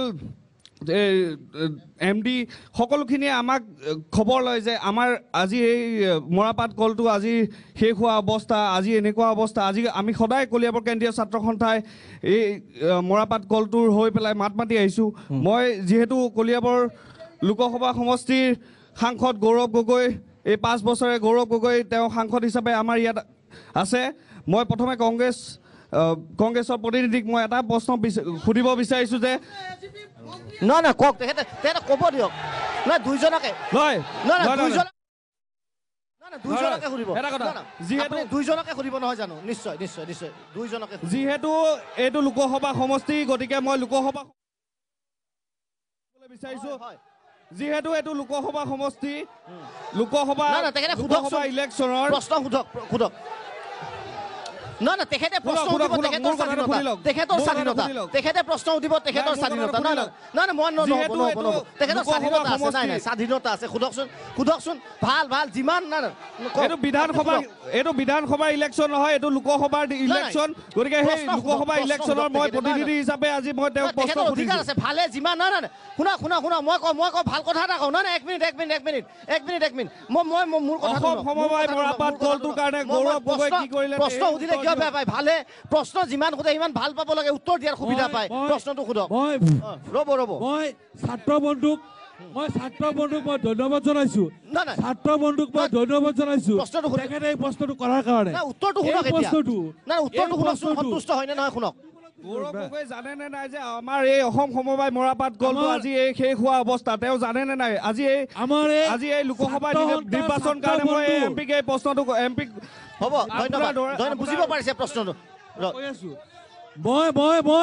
মই ছাত্ৰ বন্ধুজনক ধন্যবাদ জনাইছোঁ নাই ধন্যবাদ জনাইছে শুনকচোন কিয় ধন্যবাদ জনাইছে প্ৰশ্নটো শুনি ধন্যবাদ জনাইছে শুনিতো লওক কিয় ধন্যবাদ জনাইছে শুনক ডাঙৰ কথা কৈছে ধন্যবাদ কৈছে কিয় মই ছাত্ৰ বন্ধু শুনক না আপোনালোকে কিয় হুলস্থুল কৰি আছে কথাখিনি ক'ব নিদিয়া নাই ধন্যবাদ জনাইছে শুনকচোন ইমান ধুনীয়াকে কওক মই ছাত্ৰ বন্ধুজনক ধন্যবাদ জনাইছোঁ তেখেতে আজি আমাৰ শিলগাঁৱৰ আপোনাৰ মৰাপাট কলৰ কথাটো কৈছে কিন্তু তাৰ লগতে যদি আৰু এটা ভাল পালোহেঁতেন জাগিৰোডৰ পেপাৰ মিলৰ কথা ক'লেহেঁতেন পঞ্চগ্ৰামৰ পেপাৰ মিলৰ কথা ক'লেহেঁতেন যিহেতু এইটো কাৰ দায়িত্ব এইটো চৰকাৰ কাৰ এই সাংসদগৰাকী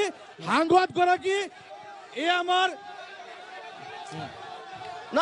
যিহেতু এইটো কলিয়াবৰৰ ইলেকশ্যন গতিকে মই কলিয়াবৰ হৈ পেলাই আপোনাক প্ৰশ্নটো সুধিছোঁ আপুনি উল্টাই এনচাৰটো দি দিব গৌৰৱ গগৈ আহি পাইছেনে নাই অসম সমবায় মৰাপাট কলত আপুনি সেই উত্তৰটো দিয়ক মোক নিশ্চয় মণিমাধৱ মহন্ত ডাঙৰ প্ৰত্যুত্তৰ দিব শিলগাঁৱৰ মৰাপাট কলৰ কথাটো তেখেতে যে কৈছে চৰকাৰটো কাৰ চৰকাৰটো বিজেপিৰ আমাৰ বিৰোধী দলৰ সাংসদ হিচাপে গৌৰৱ গগৈ ডাঙৰীয়াই এই কল সম্পৰ্কে আপোনাৰ সংসদৰ মজিয়াত প্ৰশ্ন উত্থাপন কৰিছে কিন্তু অৰণ্য ৰোধন হৈছে চৰকাৰে এইটো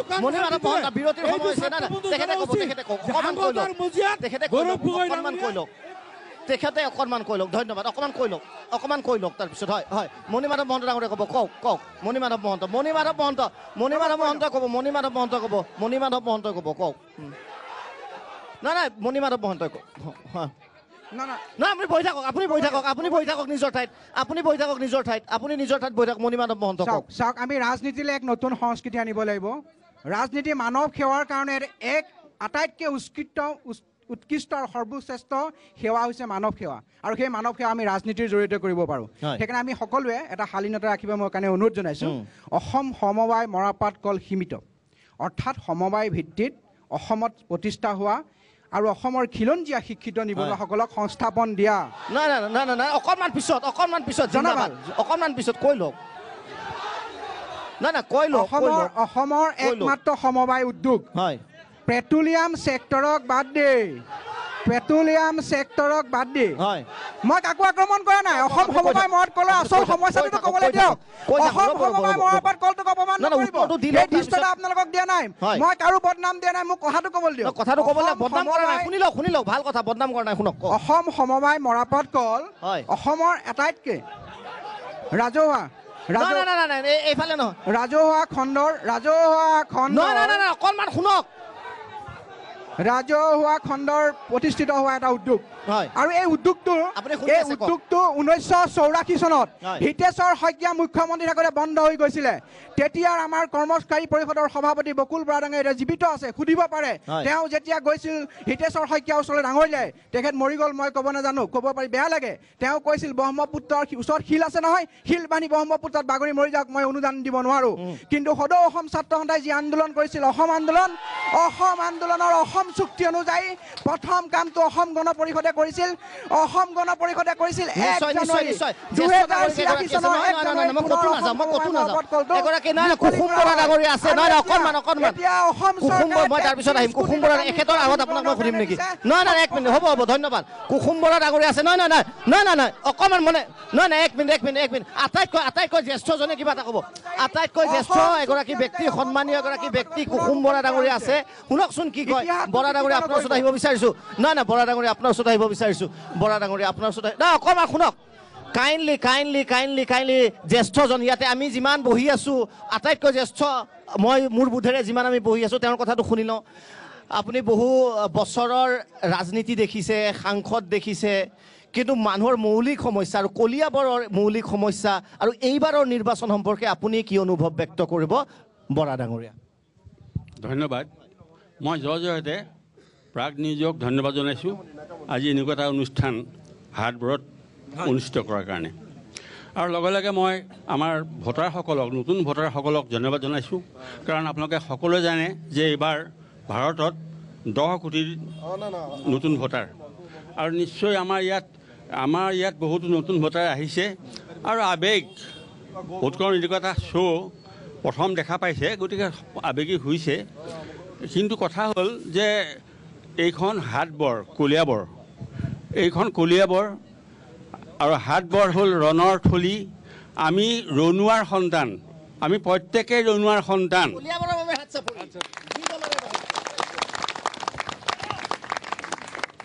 গতিকে আপোনালোকে যি অভিযোগ আৰু প্ৰতি অভিযোগ কৰিছে এই কথাখিনি শুনিব লাগিছিলে আৰু আমাৰ ভাল এটা কথা যে যিজন প্ৰাৰ্থীয়ে ইয়াত প্ৰতিদ্বন্দ্বিতা কৰিছে সেই প্ৰাৰ্থীজন আমাৰ সন্মুখত আছে গতিকে নিয়মত এইটোৱে আছিলে যে আপোনালোকে প্ৰশ্ন সুধিব লাগে ধুনীয়াকৈ আৰু তেওঁ বা তেওঁৰ প্ৰতিনিধিবিলাকে উত্তৰ দিব লাগে ধুনীয়াকৈ তেতিয়া সকলোৱে শুনে আৰু এইটো আজি আমাৰ এই টক শ্ব'টো নিশ্চয় কলিয়াবৰৰ টক শ্ব'টো সকলোৱে অসমৰ সকলোৱে তাক শুনিছে বা দেখিছে গতিকে ইয়াত মই দেখা পাইছোঁ যে প্ৰশ্ন সোধাতকৈ চিঞৰ বাখৰটো অলপ বেছি হৈছে প্ৰতিবাদটো বেছি হৈছে গতিকে মূল প্ৰশ্নবিলাক পৰা আঁতৰি গৈছে যি নহওক মোৰ ভাল লাগিছে এইটোৱেই যে মই ভাবোঁ যে ইয়াতে মোৰ বহুত ছাত্ৰ আছে আৰু মোৰে সৌভাগ্য যে প্ৰাক্তন মুখ্যমন্ত্ৰী প্ৰফুল্ল মহন্তৰ পৰা আৰম্ভ কৰি কেশৱ মহন্ত প্ৰাক্তন গড় ৰপ্তানি মন্ত্ৰী এইসকল মোৰ ছাত্ৰ আৰু এতিয়া যিজন প্ৰাৰ্থী থিয় হৈছে তেওঁ মোৰ ছাত্ৰ গতিকে মই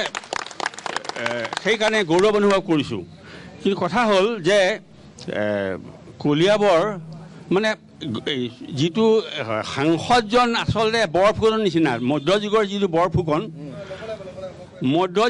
বৰফুকনৰ যিটো বাপ সেইটো সংসদজনৰ বাপ গতিকে সংসদজনৰ তলত থাকিব 10জন বিধায়ক তাৰ তলত থাকিব বহুতো পঞ্চায়ত গাঁও সভা ইত্যাদি গতিকে এই সাংসদজনে গোটেই গাঁৱৰ চুক কোণ মাৰি পেলাই অঞ্চলবিলাকৰ চুক কোণ মাৰি পেলাই চাব নোৱাৰে কেতিয়াও চাব নোৱাৰে সেইকাৰণে বহুতে অভিযোগ কৰে যে আমি সাংসদজনক দেখা নাইকিয়া সংসদজনে কি কাম কৰিছে হয়তো দেখা পোৱা নাইকিয়া এনেকুৱা ধৰণৰ হৈ যায় যি নহওক এতিয়া কথা হ'ল কি যে আমাৰ এটা সুবিধা আহিছে 5 বছৰে আমি ৰজা বনাব পাৰোঁ আৰু ৰজা ভাঙিব পাৰোঁ গতিকে আমি ৰজা এতিয়া ৰজা বনাবৰ কাৰণে আমি সাজু হ'ব লাগে মানসিকভাৱে সাজু হ'ব লাগে আৰু মানসিকভাৱে সাজু হওঁতে আমি চাব লাগিব যে আমাৰ অৱস্থাটো কেনেকুৱা আমাৰ এতিয়া আজি নতুন প্ৰজন্মৰ এটাই ডাঙৰ কথা হৈছে তেওঁলোকৰ নিয়োগ নাই নিয়োগ পোৱা নাইকিয়া আৰু এই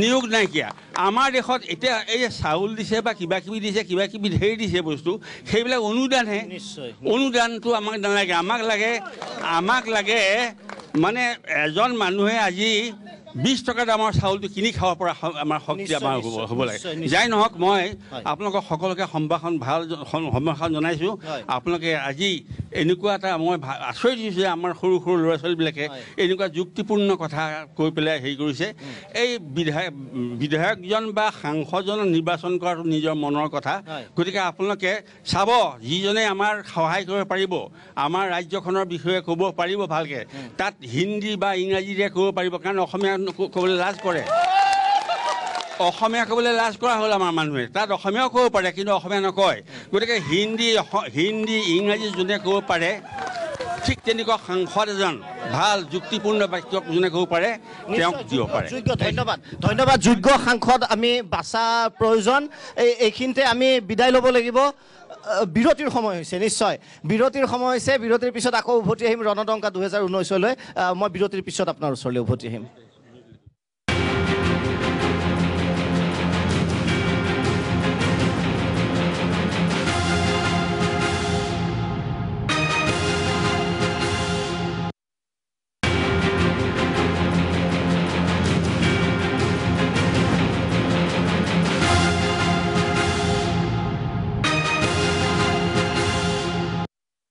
বিৰতিৰ পিছত ৰণদংকা 2019লৈ আমি আটাইকেইগৰাকী প্ৰতিনিধিৰ মন্তব্যসমূহ ল'ম এটা আহ্বান জনাব বিচাৰিছে যুৱ প্ৰজন্মৰ এগৰাকী প্ৰতিনিধিয়ে খুব চমুকৈ কি আহ্বান নমস্কাৰ মই হীৰকজ্যোতি বৰা তো মই প্ৰথমে ক'ব বিচাৰিছোঁ যিটো নাগৰিকত্ব সংশোধনী বিধেয়কৰ ওপৰত আমাৰ এতিয়া কিছুমান প্ৰশ্ন উঠি আহিছে যে এই নেতাজনে যিকেইজন আছে তেখেতসকলে কেনেধৰণৰ পদক্ষেপ ল'ব সময়ত তো মই ভাবোঁ যিজন নেতা ছাত্ৰ সন্থাৰ পৰা আহি এই সময়ত আমাক ইয়াৰ কলিয়াবৰ সমষ্টিৰ পৰা প্ৰতিনিধিত্ব কৰিব ওলাইছে আৰু তেনে এজন নেতাৰ ওপৰত সকলোৰে তেনে সন্দেহ থাকিব নালাগে যিজন মাটি পানী বায়ুৰ লগত অসমৰ মাটি পানীৰ লগত যিহেতু মিলি আছে তেনে এজন নেতাকহে বিশ্বাস কৰিব লাগে কওক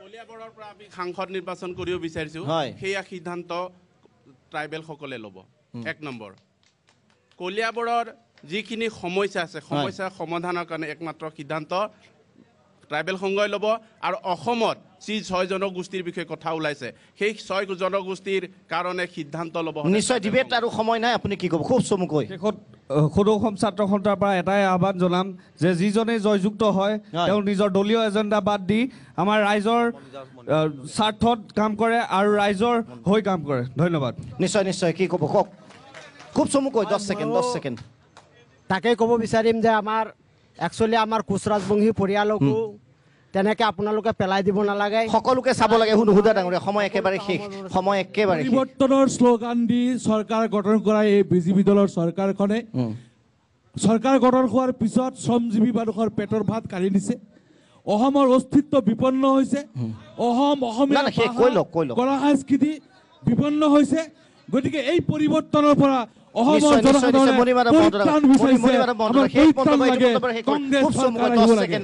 ভাৰতীয় সভ্যতা সংস্কৃতি আৰু অসম মাতৃৰ জাতীয় ইছ্যুবিলাকক লৈ আগবাঢ়ি যাম আৰু মতা মাছ মাইকী মাছ নিবিচাৰো উন্নয়নৰ মাছ নিশ্চয় ধন্যবাদ জ্ঞাপন কৰিছো আটাইকেইগৰাকী অতিথিক আৰু ৰণদংকা 2019ৰ পৰা মই দীপক শৰ্মাই বিদায় লৈছো কলিয়াবৰবাসীক ধন্যবাদ জ্ঞাপন কৰিছো জনতাই ল'ব সিদ্ধান্ত